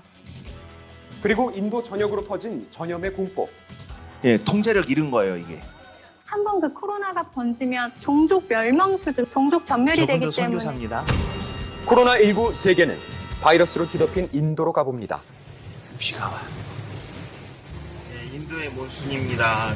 우측에는 다리가 있는데 다리에서 한 30m마다 폭포가 하나씩 형성돼서 도로로 떨어지고 저때 마음이 있습니다. 어땠냐면 소돔과 고모라에서 굴비 떨어지는 코로나19의 신규 확진자가 연일 증가하고 있는 인도. 폭우를 뚫고 교민들이 찾은 곳은 뭄바이 도심 한가운데에 위치한 빈민가입니다. 감염병이 급속히 퍼지면서 교민들은 감염 위험에 노출된 빈민가 주민들에게 위생 물품을 나눠주고 있는데요. 갑작스러운 이동 제한령 결정에 나눔이 어려워질 상황을 대비해서 급히 길을 나섰습니다. 여러분, 우리나라 공영방송은 원래 선교사가 비가 교민이라고 많이 오면 표기합니다. 전염병이 창궐합니다. 감기라든가 말라리아라든가 콜레라 같은 것들로 많이 희생이 돼요. 다들 걱정은 하지만 일단 어떡하겠습니까? 슬픈 침묵이 다시 뭄바이를 덮으시죠. 설상가상으로 폭우까지 저희 쏟아지며 그 순식간에 주일학교 많은 하던 집들이 곳이에요. 물에 잠겼습니다. 제가 처음으로 개척했던 사역지. 아, 5분만 늦었으면 갇혔다 진짜. 와. 최악의 상황 속에도 감염증 확산을 막기 위해 나눔을 실천 중인 교민들. 인도의 경제 중심지인 뭄바이. 2천만 명이 사는 이 도시는 코로나19 초기부터 확진자가 집중적으로 발생해서 피해가 가장 심각했던 곳인데요. 네. 네, 저렇게 됐어요. 예, 비가 쏟아집니다. 그래서 저희가 44만 원이 아직 남아 있잖아요. 그리고 또 2차 사역을 시작했는데 이제는 아이템을 바꿨습니다. 일단 비가 와서 식량 문제는 이제 정부가 어느 정도 좀 해결을 했어요. 그리고 또 하나는 감염이 엄청나게 늘고 있기 때문에 마스크와 이제 세니타이저, 비누 이런 것들이 필요했어요. 그래서 2차 사역은 대형 마스크팩, 세이프팩 사역을 했는데요. 저기는 만화전도 책자와 함께 마스크 5개, 천 마스크 5개, 그리고 저기 비타민, 칼슘, 비누, 그리고 코로나 위생 안내문, 그리고 과자, 사탕 뭐 등등등 해가지고 했는데 그때 마스크가 비싸서 저게 10,000원이었어요. 식량 25kg이 10,000원인데 부피도 작은 게 10,000원이야. 요 벽돌만한 게 10,000원인 거예요. 그리고 소형 마스크팩, 여기 애초에 사회적 거리두기를 할 수 있는 그 인구 밀도가 아니죠. 이거는 마스크가 덴탈로 10개가 들어가고 만화전도 책자가 들어가고 또 사탕 뭐 그거 해가지고 저것도 10,000원이었어요. 와, 덴탈 마스크 지금 굴러다니는데 그땐 진짜 비쌌습니다. 구할 방법이 없었어요. 그래서 저거 해가지고 매일매일 나눠주기 시작했습니다. 그리고 이제 우리가 우려했던 대로 나쁜 예상은 정말 틀리는 법이 없어요. 감염자가 폭증하기 시작했어요. 볼게요. 살아있는 쏟아지는 사람, 환자의 통제 불능에 빠진 죽은 사람, 인도. 그래서 비닐로 덮어놨죠. 살아있는 사람들 사이에 죽은 사람들 시신이 같이 누워있는 곳이 인도 병원입니다. 감염증에 이어 시위 그리고 지진까지 삼중고를 겪고 있는 멕시코. 메뚜기 떼가 지나가다 다 먹고 지나가는 것처럼 도로 건물 뭐 깎아 부셔버려요. 코로나19 발병 반년 만에 전 세계 확진자가 1,000만 명을 넘어섰습니다. 아, 좋았던 신규 때죠. 확진자가 하루 천만이나 2만 명에 육박하며 연일 최다 기록을 경신한 인도. 사망자가 급격히 늘어 화장터가 부족해지자 장작불에 시신을 태우는 전통식 화장법이 한시적으로 허용됐습니다. 가족들이 지켜보는 가운데 화장이 진행되는데요. 3월 21일에 인도에서 봉쇄령이 시작될 때 전인도의 확진자가 2,000명이 안 됐습니다. 지금은 전인도의 확진자가 50만 명 거의 채워가고 있어요. 하루에 15,000에서 17,000원이 늘고 좋았던 있어요. 때입니다. 그러니까 봉쇄령은 실패입니다. 장작을 이용한 전통 화장 방식은 시간이 오래 걸려 끊임없이 장작을 공급해야 하는데 시신이 계속해서 밀려드는 탓에 전통 화장터의 영업시간까지 연장할 정도라고 합니다. 특히 인도 빈민가에서 수많은 확진자가 나오고 있는데 뭄바이의 한 빈민가를 찾은 한국 교민들, 정부의 허가하에 공사를 하고 있었습니다. ये मास्क 10 मास्क है एंड 4 साबुन एंड किताब एंड खालियों में पहले दवाई जो है दिन में एक बार लीजिए, बट 7 साल से नीचे उम्र में बच्चा है तो मत दो। नहीं कोई नहीं।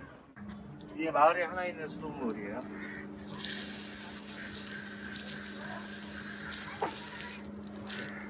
잘 안 생기네요. 이 정도면 좋은 화장실입니다. 화장실이 없는 경우도 많습니다. 엄청 열악하네요. 네, 주민들은 위생시설이 거의 없는 열악한 환경에 밀집해서 생활하기 때문에 감염병에 무방비 상태로 노출될 수밖에 없습니다. 그리고 저희가 있는 뭄바이는 특히 인도의 다른 도시들 같으면 슬럼이나 빈민가가 외곽으로 뻗어나가요. 근데 뭄바이는 섬이니까 그렇게 안 되니까 그냥 계속 밀집이 되는 겁니다. 이런 이유로 뭄바이 빈민가는 인도 내 전염의 온상이 된 상황. 도심 한복판에 위치한 이 마을은 아시아 최대 규모의 빈민가입니다. 놀랍게도 빈민가에 가면 마스크 쓴 사람이 별로 없습니다. 일단 의료 지식도 없을 뿐더러 마스크 값이 그 사람들 입장에서 굉장히 비싼 겁니다. 그리고 사회적 거리두기를 할 수 있는 인구 밀도가 아닙니다, 애초에. 근데 정부에서 할 수 있는 거는 여기에 확진자가 나왔다. 그럼 거기에 대나무 벽을 하나 치는 거죠. 그런데 지금 가면 골목마다 다 있어요. 점점 늘어나는 걸 봅니다. 저런 거. 비좁은 공간에 많은 주민이 거주하다 보니 확진자가 다수 발생. 유일한 표시는 골목 앞 대나무뿐입니다. 이 골목 안에만 또한 순서가정이 있는데 들어갔다 나왔다는 걸 전혀 어려움이 없습니다. 무슨 소용이 있어요? 외국인은 웬만하면 들어가지 말라는 뜻입니다. 좁은 골목길이 거미줄처럼 얽혀있는 이곳은 여의도와 맞먹는 면적에 65만 명 이상이 거주해 전염에 굉장히 취약한 환경인데요. 뭐 손쓸 게다가 방도가 없네요. 국립병원들은 정말 화장실이 90년대 초반 지하철역 화장실만큼 더럽습니다. 청소 한 번도 안 한 것 같은 시트라든가 그게 국립병원이에요. 그런데 문제는 코로나 지정병원들은 다 국립병원입니다. 제가 코로나에 걸려도 저도 병원에 안 갈 겁니다. 그 정도예요? 그러니 차라리 집에서 자가 면역으로 이겨낼 수 있는 방법을 찾아보는 게 더 현명할 것 같다는 생각이 들더라고요. 뭄바이 병원의 한 병실에 들어서자 검은 봉지에 쌓인 시신이 보입니다. 환자 옆엔 시신들이 그대로 방치돼 있어 충격적인 모습인데요. 아직 살아 있어요, 저 사람. 인도의 열악한 의료 현실을 그대로 보여줍니다. 결국 시신과 같은 병동에 있던 한 환자는 창문으로 뛰어내려 탈출을 감행했습니다. 자, 저희가 시온 판벨 병원이라는 곳인데요. 여기예요, 여기. 여기고 이분이 우리 교회 성도예요. 그래서 이제 쏟아지는 환자의 얼마나 이게 심각해졌냐면 진짜 하루에 10만 명씩 확진자가 나기 시작했고요. 그리고 또 저희가 이제 1차 사역 식량할 때 저희한테 맨날 그 파시던 할아버지는 억만장자가 되셨어요. 1억 원어치 넘게 파셨잖아요. 그 돈 못 써보고 딱 이틀 앓고 돌아가셨어요. 그러니까 저희가 그런 가운데서 극히 두려웠죠. 그리고 조심하기 시작했어요. 집 밖에서 사역을 하고 집에 들어오면은 아이들 이제 쳐다도 안 봐요. 빨리 옷부터 벗어서 세탁기에 집어넣은 다음에 샤워를 오래 하고 옷을 입고 나와서 애들을 봐요. 그런데 우리 아이들은 16층에서 사는데 우리 집에 와보신 분들 계시네요. 엘리베이터를 반년 넘게 못 타봤어요. 그러니까 아예 갇혀서 산 거예요, 다들 그렇게. 저야 뭐 정부의 허가를 받아서 막 다녔지만서도 그러면서 이제 우리 아이들은 무엇을 하느냐? 저 팩을 쌉니다. 저 팩을 싸는데 아동 노동력을 착취하는 방법은 우리 집은 핸드폰 게임을 일주일에 딱 1시간 할 수 있습니다. 그러나 저걸 500팩을 싸면 추가 시간이 그렇게 해서 아이들도 좀 단순하고 미시적으로 봤어요. 아빠가 우리가 이걸 빨리 만들어서 아빠가 인도에서 코로나 빨리 끝내 우리가 한국에 갈 수 있다 이제 이런 생각으로 되게 한국 가고 싶어서 열심히 쌌어요.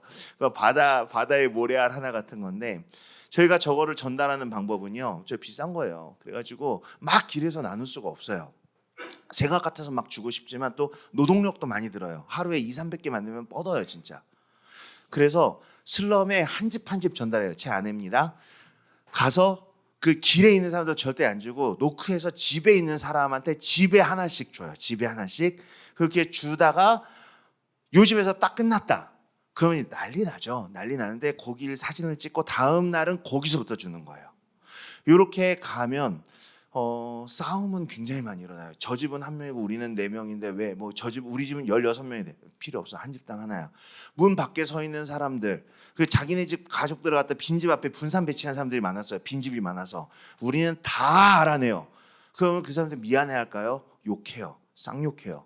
그리고 또 막 졸졸 따라다니면서 내가 몇 미터나 막 몇 킬로를 따라다니면서 너를 도와달라고 그런 적도 없어. 그랬는데 하나를 안 주냐? 안 돼. 그리고 또 그때 중국이랑 인도랑 전쟁 중이었는데 또 중국인 같이 생겼어요.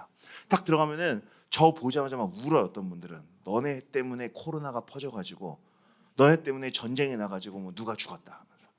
어떤 사람들 중국 놈들을 죽여라 막 친이 꼬말다라고 막 죽여라 뭐 그 성적인 욕, 뭐 인종차별적인 욕, 쌍욕, 뭐 부모욕 이게 낭만적이어 보이지만 실제 그렇지 않았어요. 그래도 꿋꿋이 했어요. 그리고 우리가 생각해봐도 좀 유도리가 필요할 것 같아. 이 집은 16명이 한 문 안에 살고 이 집은 혼자 산다고. 근데 그딴 거 없어요. 그거 다 못 챙겨요. 일관성 못 지켜요.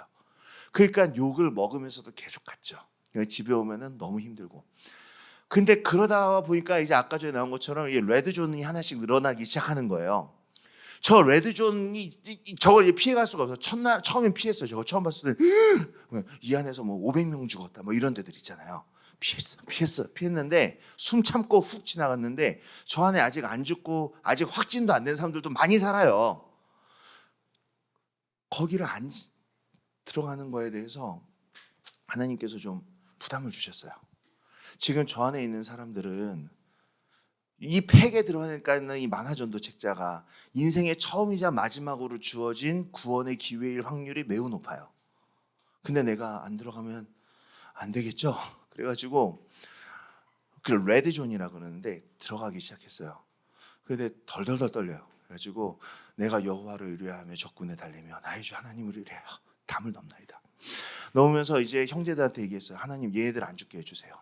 얘들 진짜 1대 크리스찬들 이게 너무 아까운 애들 성경 얼마나 3, 4년 가르치고 전도하는 법 다 가르치고 얘네 죽으면 안 됩니다. 차라리 우리가 죽게 해주세요. 그리고 레드존은 목사들이 들어가고 평신도들은 그린존으로 이렇게 딱 해놓고 들어갔어요.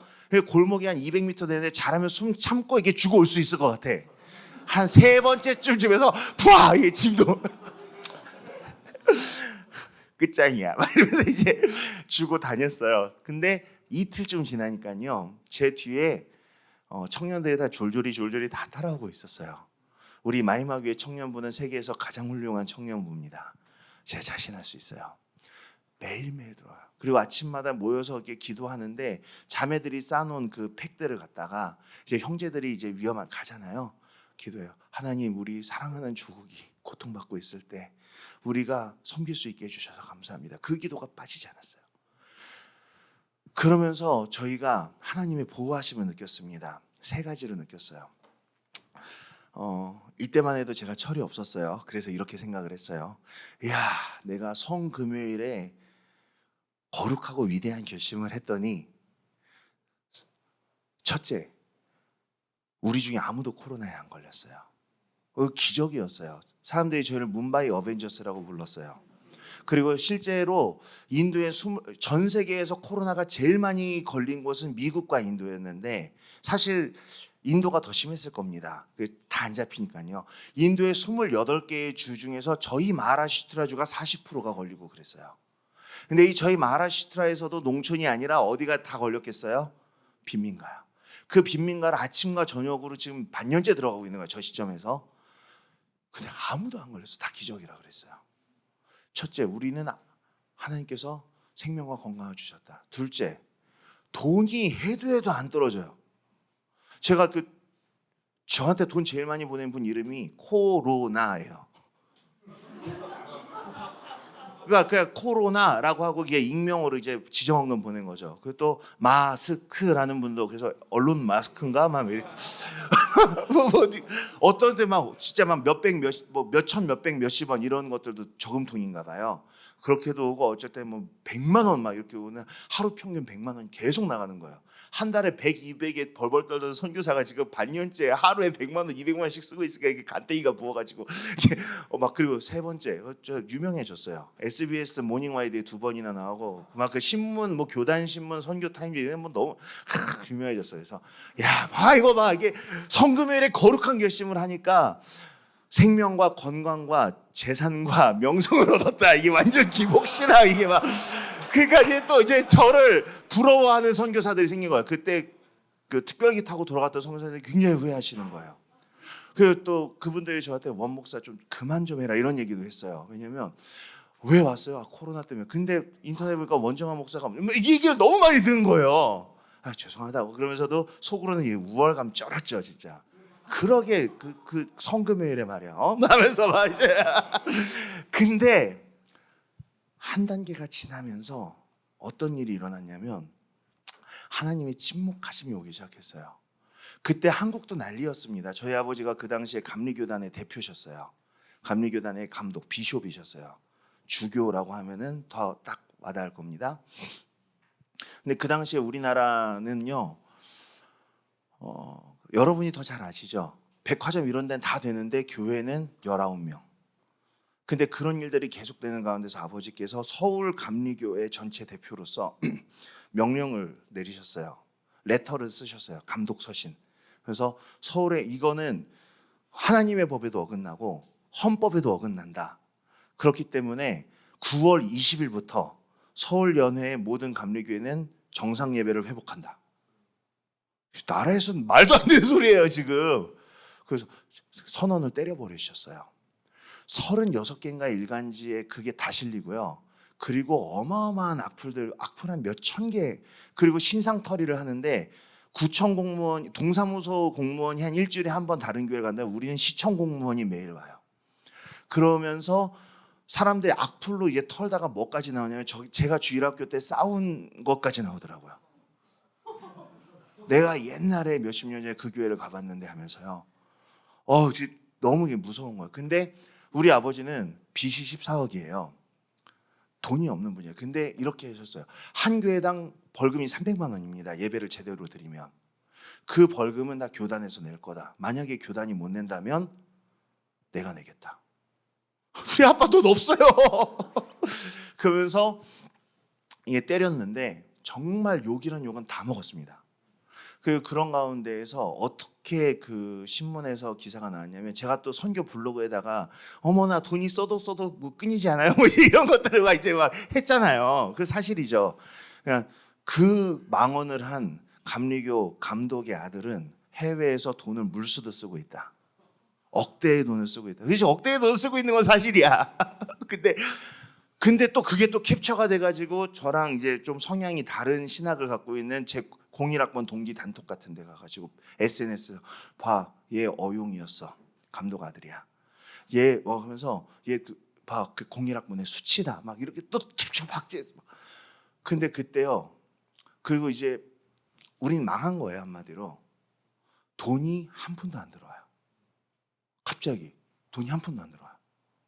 손절이라는 거죠, 이게. 근데 하루에 돈은 100만 원씩 나가요. 지금도 나가. 청년들은 몰라. 그리고 어디서 목사님 무슨 뭐랑 비누를 이따만큼 사왔어요. 막 그렇죠. 흉악한 것들. 없다고. 근데 아내하고 처음에 약속했던 게 있어요. 우리가 1,000만 원까지는 카드 빚을 지자. 근데 아직까지 빚질 일이 없었어요. 늘 44만 원 뭐 몇만 원씩 흑자였지. 1,000만 원까지 980만 원 금방 차더라고요. 1,000만 원이 이제 고지가 멀지 않았어요. 눈덩이처럼 불어나는 빚이에요.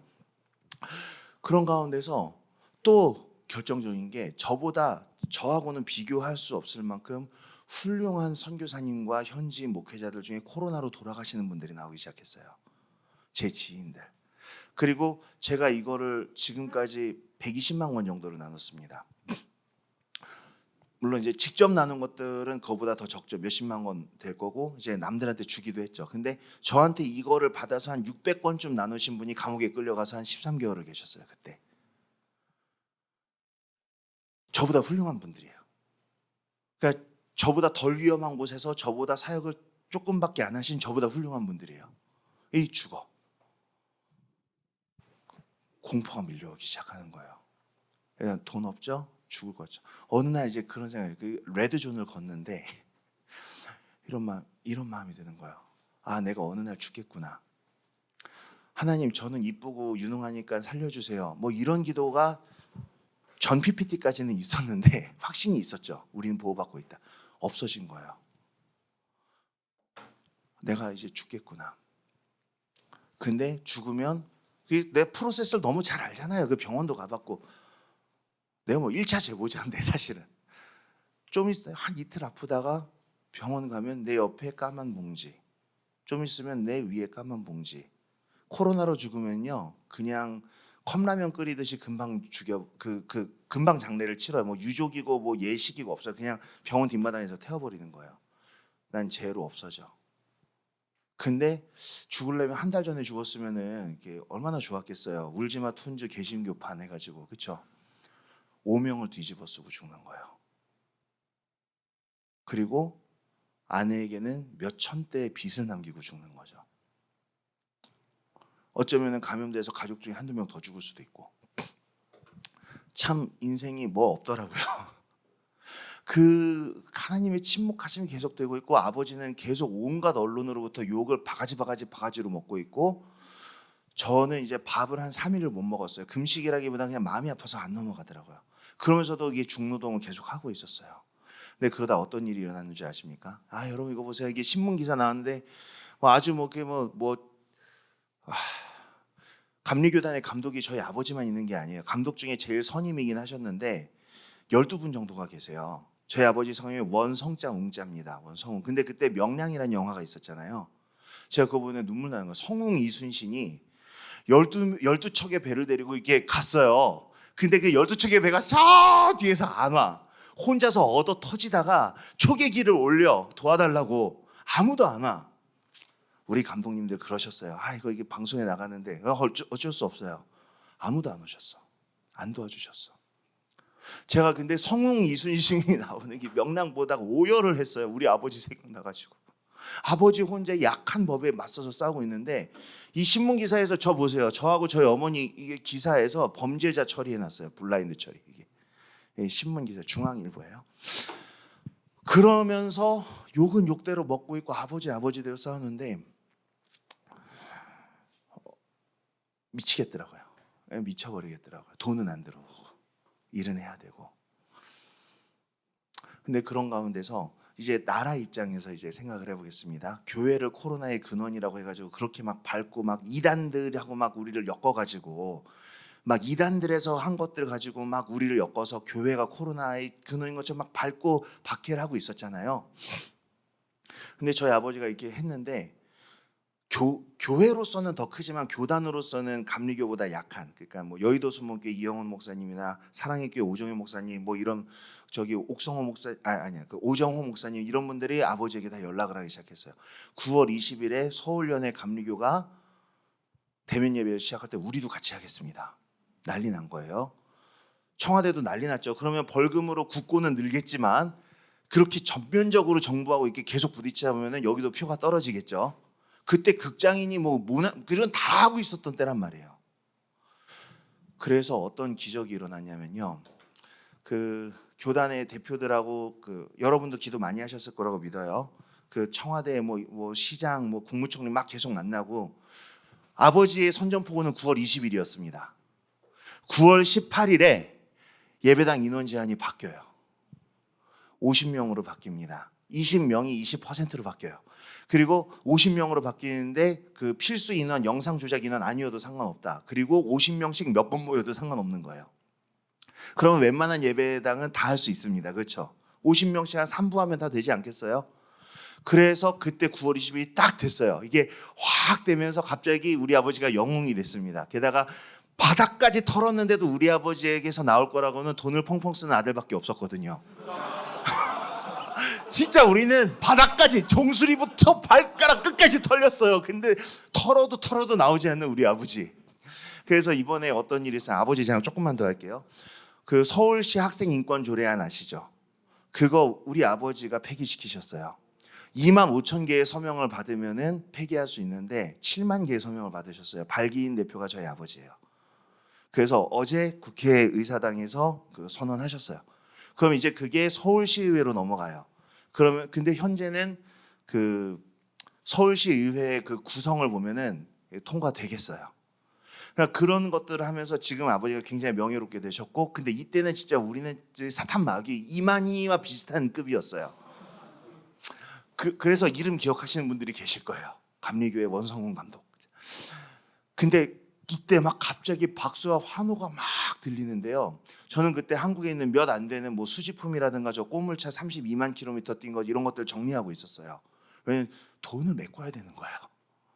근데 갑자기 딱 그게 되더니요. 980만 원의 빚이 있고 하루에 100만 원씩 또 써야 되잖아요. 갑자기 돈이 쏟아져 들어오는데 기독교인들에게서 오는 게 아니에요. 뭐 화폐 수집 동호회 뭐 이런 데서 와요. 듣도 보도 못한 어느 학교 고등학생들 무슨 동아리 이런 데서 와요. 갑자기 돈들이 쏟아져 들어오면서 980 빚이 청산이 되고 매일매일 가던 100만 원도 다 청산이 됐어요. 그래서 계속해서 사역이 진행됐어요. 그때 제가 하나님 앞에 울부짖어 봤습니다. 서운해서. 하나님 살아 계셨네요. 근데 왜 이렇게 침묵하고 계셨습니까? 여러분 왜 그랬을까요? 하나님은 왜 그러실까요? 제가 어느 선교단체에서는 라면 끓일 때 계란을 풀어 넣을까 담아 넣을까도 막 음성 듣는 훈련을 했던 기억이 나요. 하나님 정말 세심하게 잃어버린 볼펜이 어디 있는가를 뭐 음성 듣고 찾았다 뭐 이런 책도 읽고 그랬어요. 근데요, 안 그럴 때도 있어요. 하나님은요, 우리 선생님 같은 분이에요. 선생님은 학생들의 질문에 언제나 친절히 대답을 해주십니다. 어째 학생이 공부하기 싫어서 도망가도 잡아다가 공부시키실 때도 있어요. 그 선생님이 침묵하실 때가 있습니다. 언제죠? 시험 볼 때요. 시험 볼 때 침묵하시죠. 저는 제가 그때 한 번의 시험을 통과했다고 생각해요. 저는 한국에서 아버지는 한국에서 저는 인도에서. 그리고 동시에 시험을 패스했어요. 그러면서 인도 영혼들도 살고 한국의 교회들도 같이 살았다고 저는 생각을 해요. 물론 다른 많은 분들의 기도와 애씀이 있었겠지만 저는 그렇게 하고, 내가 한 번 하나님께 생명을 드렸었다. 성금요일에 그것도 귀했지만 이번에 진짜. 그리고 나서 얼마 전에요, 2022년 7월 22일에 법원에서 우리가 이겼습니다. 코로나 때 2019년 20년에 대면 예배 금지했던 것은 위헌이었다라고 해서 우리가 승소를 했어요. 벌금도 안 내고 낸 것도 돌려받을 수 있는데, 이거는 기도길보와 크리스천 투데이에밖에 안 나오고 조중동, 한겨레, 경향 다 어디 갔어? 안 실어줘요. 근데 교회가 이겼어요. 앞으로는 뭐 코로나 뭐 할아버지가 오고 뭐 흑사병이 돌아도 교회 함부로 못 건드려요. 판례가 생겼어요. 자, 아무튼 그러면서 저희는 계속 그 사역을 거의 반년을 더 해나갑니다. 영상 볼게요. 소리 있습니다.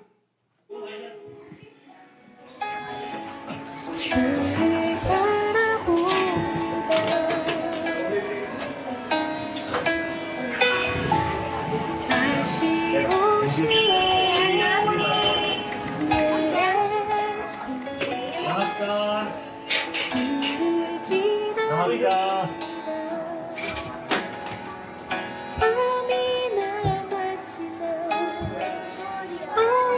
저게 BGM이 달콤해서 여러분들이 착각하실 수 있는데요, 저런 분위기 아니에요. 냄새, 더위, 욕, 위험, 칼 휘두르는 사람들도 있고 그래요. 근데 저 집 하나하나에 만화전도 책자가 들어가고 있다고 생각하시면, 물론 마스크도 들어가지만요,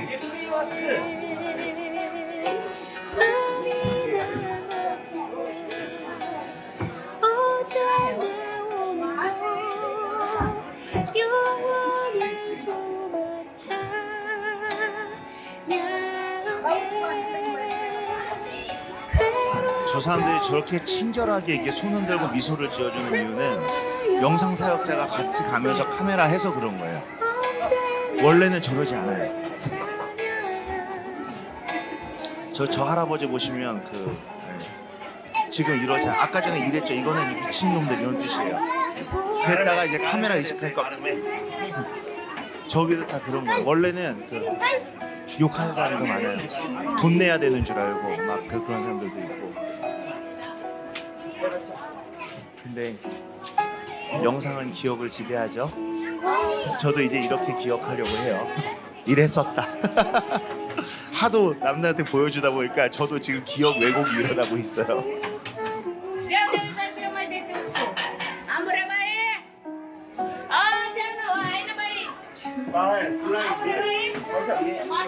저희 초록색 깃발들 보이죠? 저희는 이슬람 지역이에요. 자, 그러면서 몬순도 지나가고요. 하루에 10만 명씩 확진되던 게 이제 탁 떨어져서 이 17억 인구에서 하루에 10,000명 이하까지 떨어졌어요. 그래서 코로나 사역은 2차 사역이 끝났어요. 그때 얼마나 행복하고 기뻤는지 몰라요. 내가 코로나와 싸워 이긴 듯한 느낌이었어요. 그래서 2차 사역을 종료하고 보니까 1차 사역도 1억 3천만 원을 썼는데 2차 사역도 1억 3천만 원을 썼더라고요. 그리고 저희가 이 비닐 팩수를 가지고 그걸 우리가 카운트를 하거든요. 37,500가정에 직접 복음과 도움을 주었습니다. 직접 녹화한 게 37,500가문이에요. 가족. 그리고 사역이 끝나고 오는데 어느 날 차를 타고 오다가 고가도로에서 차가 멎었는데 아까 꼭지에서 얘기한 거기 그 자리였어요. 문바이가 나에게 말을 걸었던 2014년인가 그때. 거기에서 딱 섰는데요. 또 차가 엄청 막혀서 아예 내렸어요. 내려서 이제 사방을 보는데요. 눈물 나는 거예요. 난 이 22km예요, 이게. 군인이 행군하면 4시간, 5시간 거리밖에 안 돼요. 근데 22km를 한 집도 빠짐없이 바느질하면서 녹화하면서 걷는데 1년 정도가 걸렸어요. 이 22km 안에 있는 마을들의 이름을 다 알아요. 지타캠프, 뭐 액타나가르, 안베드카르나가르 막 다 알아요. 그리고 거의 모든 집을 노크를 하고 준 거예요. 이 37,500가족이 쫙 보이는데 거기서 정말 너무 행복해서 점프하면 이게 하늘로 이게 날 것 같았어요. 하나님 감사합니다. 내가 여기에 서게 해주셔서 감사합니다. 그리고 나서 한 달씩 돌아가면서 한국 가서 쉬기로 했어요. 저희도 좀 멘탈 조절의 시간이 필요하잖아요. 코로나가 끝났으니까. 그래서 저희 가족이 먼저 한 달 들어왔습니다. 2021년 봄에. 들어오는데 트랩에서 얼마나 행복했냐면 영광. 저 진짜 춤추면서 나왔어요. 그래서 사람들이 코로나 때 고생 많나 보다 뭐 이게 생각했겠죠. 근데 전 너무 행복해서 방방 뛰면서 나왔어요, 진짜. 그리고 한국에서 잠깐 쉬었는데 그때 인도에서 무슨 일이 일어났냐면 쿰브멜라라고 해가지고 겐지스강에 다 같이 수십만 명이 모여서 막 물 뿌리고 물 먹고 그 물을 성수를 떠서 자기네 마을에 가서 또 뿌리고 그런 축제를 했어요. 코로나가 돌아왔습니다. 일일 확진자가 40만 명을 때리기 시작했어요. 저 지금 한국에 있는데요. 그러면서 이게 그래프가 저렇게 돼버렸어요. 10만 명일 때 어마어마하다고 생각했는데 갑자기 쫙 저렇게 된 거예요. 빨리 한국에 전화를 했습니다. 인도에 전화했어요. 어떻게 됐어? 그러니까 후배 선교사가 그래요. 우리 다 걸렸어요. 저기 보면은 이제 3가정이 있어요. 4명. 근데 저희 4명 빼고 8명이 제일 어린애부터 제일 연세 많은 분까지 다 걸렸는데 다 유증상으로 사경을 헤매고 있다는 거예요. 너무너무 아프다고 하면서 그네 형 기도대로 됐어요. 우리 교회 성도 200명 한 명도 안 걸렸습니다. 근데 우리 선교사 가정 8명은 전원 다 걸렸습니다. 형네만 빼고. 너만 빼고. 그러니까 이제 형 기도대로 됐어. 너만 빼고. 되게 미안하고 빨리 한국으로 인도로 빨리 돌아가야겠다는 생각을 했어요. 돌아가려고 이제 티켓을 예매를 하고 이제 굉장히 애를 썼습니다. 그래서 이제 돌아가는데 미국을 거쳐서 이게 돌아갔어요. 이번에 미국에서 백신을 맞고 미국에서 성도들이 돈을 어마어마하게 많이 모아주셨어요. 진짜 막 $100짜리로 막 금도 막 받고 그랬어요. 근데 그 미국 경유에서 인도로 오는데 담임 목사님이 코로나로 결국 돌아가셨어요. 그 순직 소식을 들었어요. 사실 저는 뭐가 있었냐면 제가 한국에는 백신이 없었어요, 당시에. 이때 돌아가겠다고 했을 때 저희 아내가 저한테 전화를 했어요. 여보, 아버님이, 그냥 우리 아버지가 막 소리 질러서 화를 내셔.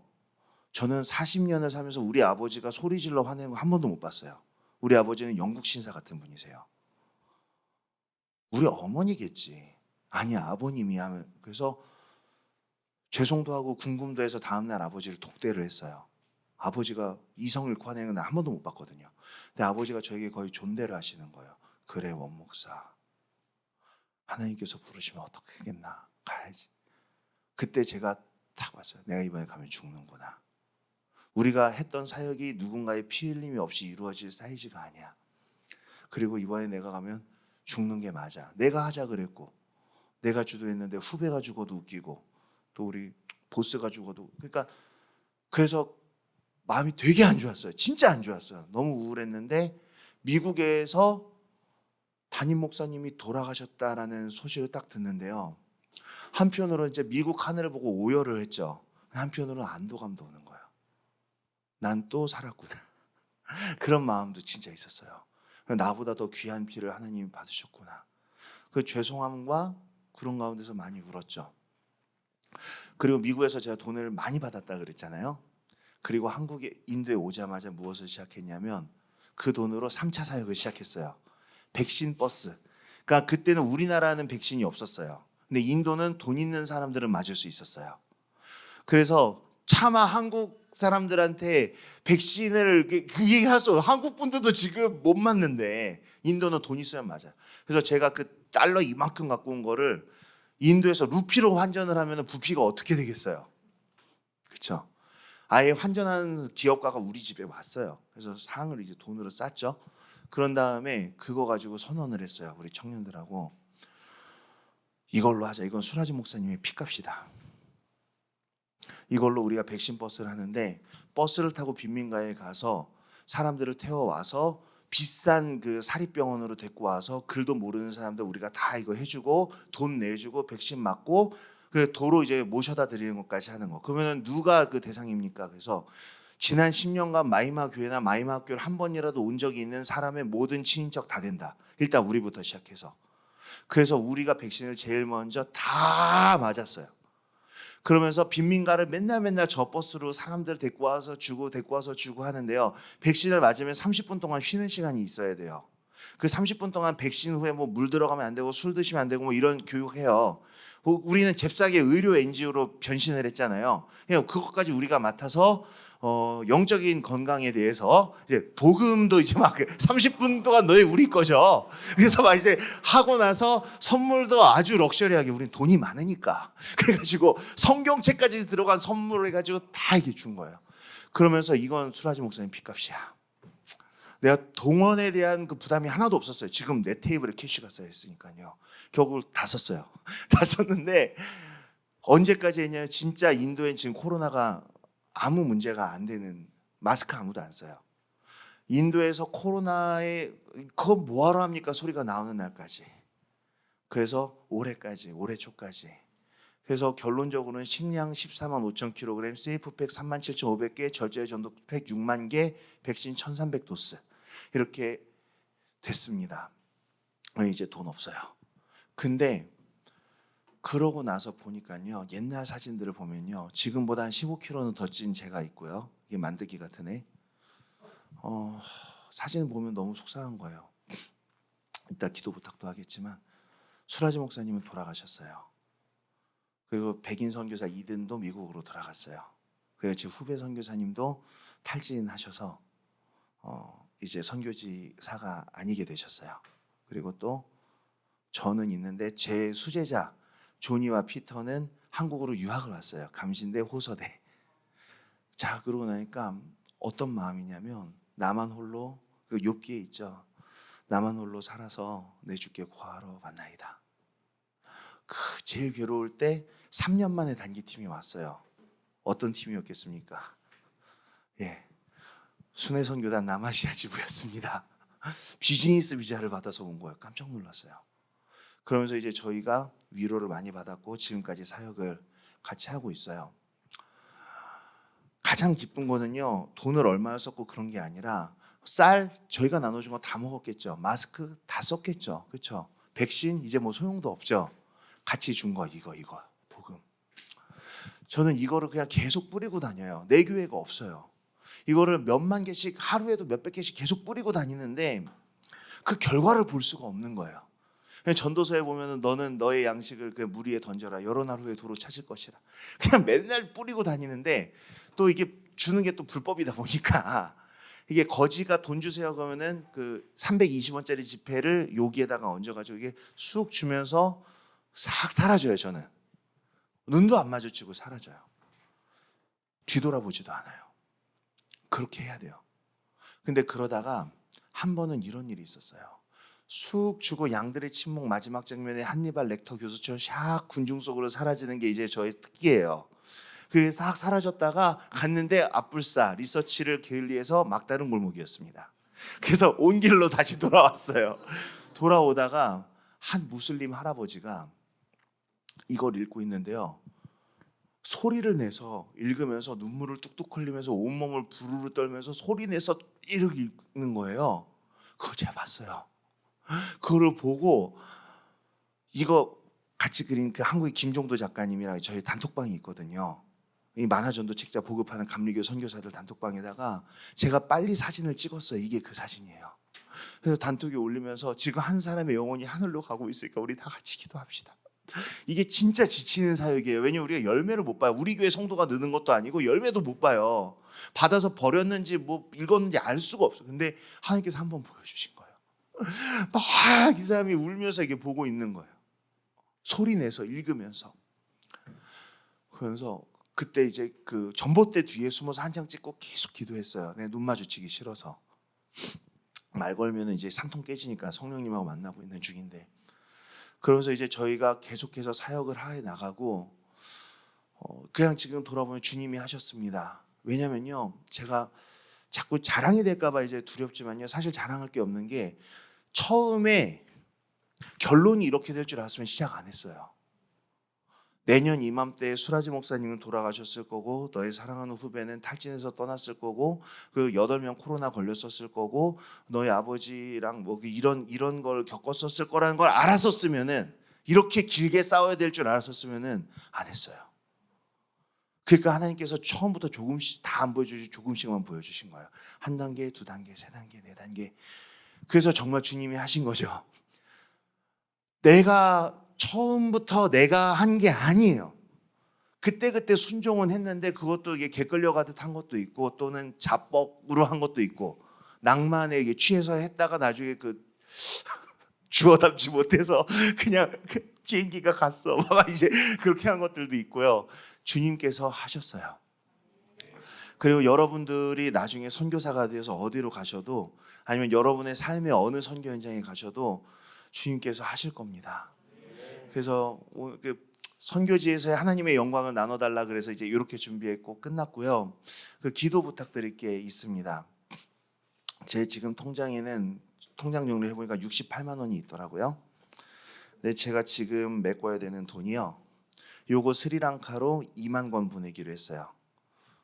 따밀, 스리랑칸 따밀, 스리랑칸 싱할라, 그렇게 하면은 350만 원이에요. 근데 그거 말고도 캘커타 웨스트 벵갈 쪽에 30만 권을 보내야 돼요. 그거는 600만 원 정도 돼요. 그런데 히즈쇼 아시죠? 히즈쇼. 히즈쇼를 저희가 힌디어로 더빙을 하는 프로젝트를 진행하면서 출장을 3번을 갔고, 거기 계속 진행 중이에요. 거기서 더빙하는 액터랑 이 사람들 하는데, 우리가 17개 언어로 할 건데 첫 언어 힌디어가 7,500만 원 견적이 나왔어요. 그리고 제 주변에서는 제가 돈이 많은 줄 알아요. 감독 아들이라 돈이 많은 줄 알아요. 아무 소용 없는 거거든요. 근데 저는 그냥 돈이 많은 척을 해요. 맞아요. 걱정하지 마세요. 신청하세요. 만원짜리 몇 권 보내드릴까요? 500권, 5,000권 보내드릴 수 있어. 이렇게 해요. 그리고 거기서 부커솔이라는 기독 음향 인도 단체에서 사인합시다. 집에 와서 어떡해? 막 가슴이, 심장이 떨려요. 심장이 떨리고. 근데 이 코로나 기간을 지나면서 재정에 대해서는 어떤 담대함은 생겼어요. 그러나 이게 너무 커지니까 두려움이 있어요. 그래도 얼마 전에 줌회의를 하는데 선교사 6가정이 그냥 눈물만 뚝뚝 흘렸어요. 감리교 선교사 6가정이 나 68만 원 있어, 나 32만 원 있어, 막 다 이러고 있는 거예요. 근데 우리 7,500만 원짜리 계약해야 돼, 막 이러면서, 아니 자기의 아들을 모든 인류를 위해 십자가에 내어주신 분께서 아들과 함께 그 모든 은사를 풍성한 대로 채워주지 않겠습니까? 우리가 그걸로 회의 마치면서 그냥 뚝뚝 울었어요. 여러분의 기도가 필요합니다. 그래서 기도가 필요하고, 또 하나는 코로나 기간에 정말 수고 같이 많이 한 선교사님들 중에 또 코로나 때 한국으로 이제 조기 철수하셨다가 이제 시험에 드시고 또 리더십을 상실하시고 이런 분들도 있고요. 또는 굉장히 열심히 하셨는데 탈진하시고 낙심하시고 이렇게 선교지를 이탈하신 분들도 계세요. 그래서 그 선교사님들 위해서도 기도 부탁드립니다. 지금 인도 선교사의 수는 반타작 이하로 떨어졌어요. 그리고 제가 29에 가서 지금 39이 됐는데 10년째 거의 막내예요. 새 세대도 들어오지 않아요. 그래서 그런 것들을 여러분들께 다 기도 부탁을 드리고 싶습니다. 그래서 여러분이 기도해 주신다 그래서 기도 제목이 2개. 하나는 해야 되는 사역에 들어가는 이 재정들, 그리고 하나는 피곤하고 낙심한 영혼들, 우리 선교사들, 그리고 다음 세대 선교사들, 이렇게 기도해 주시면 감사하겠습니다.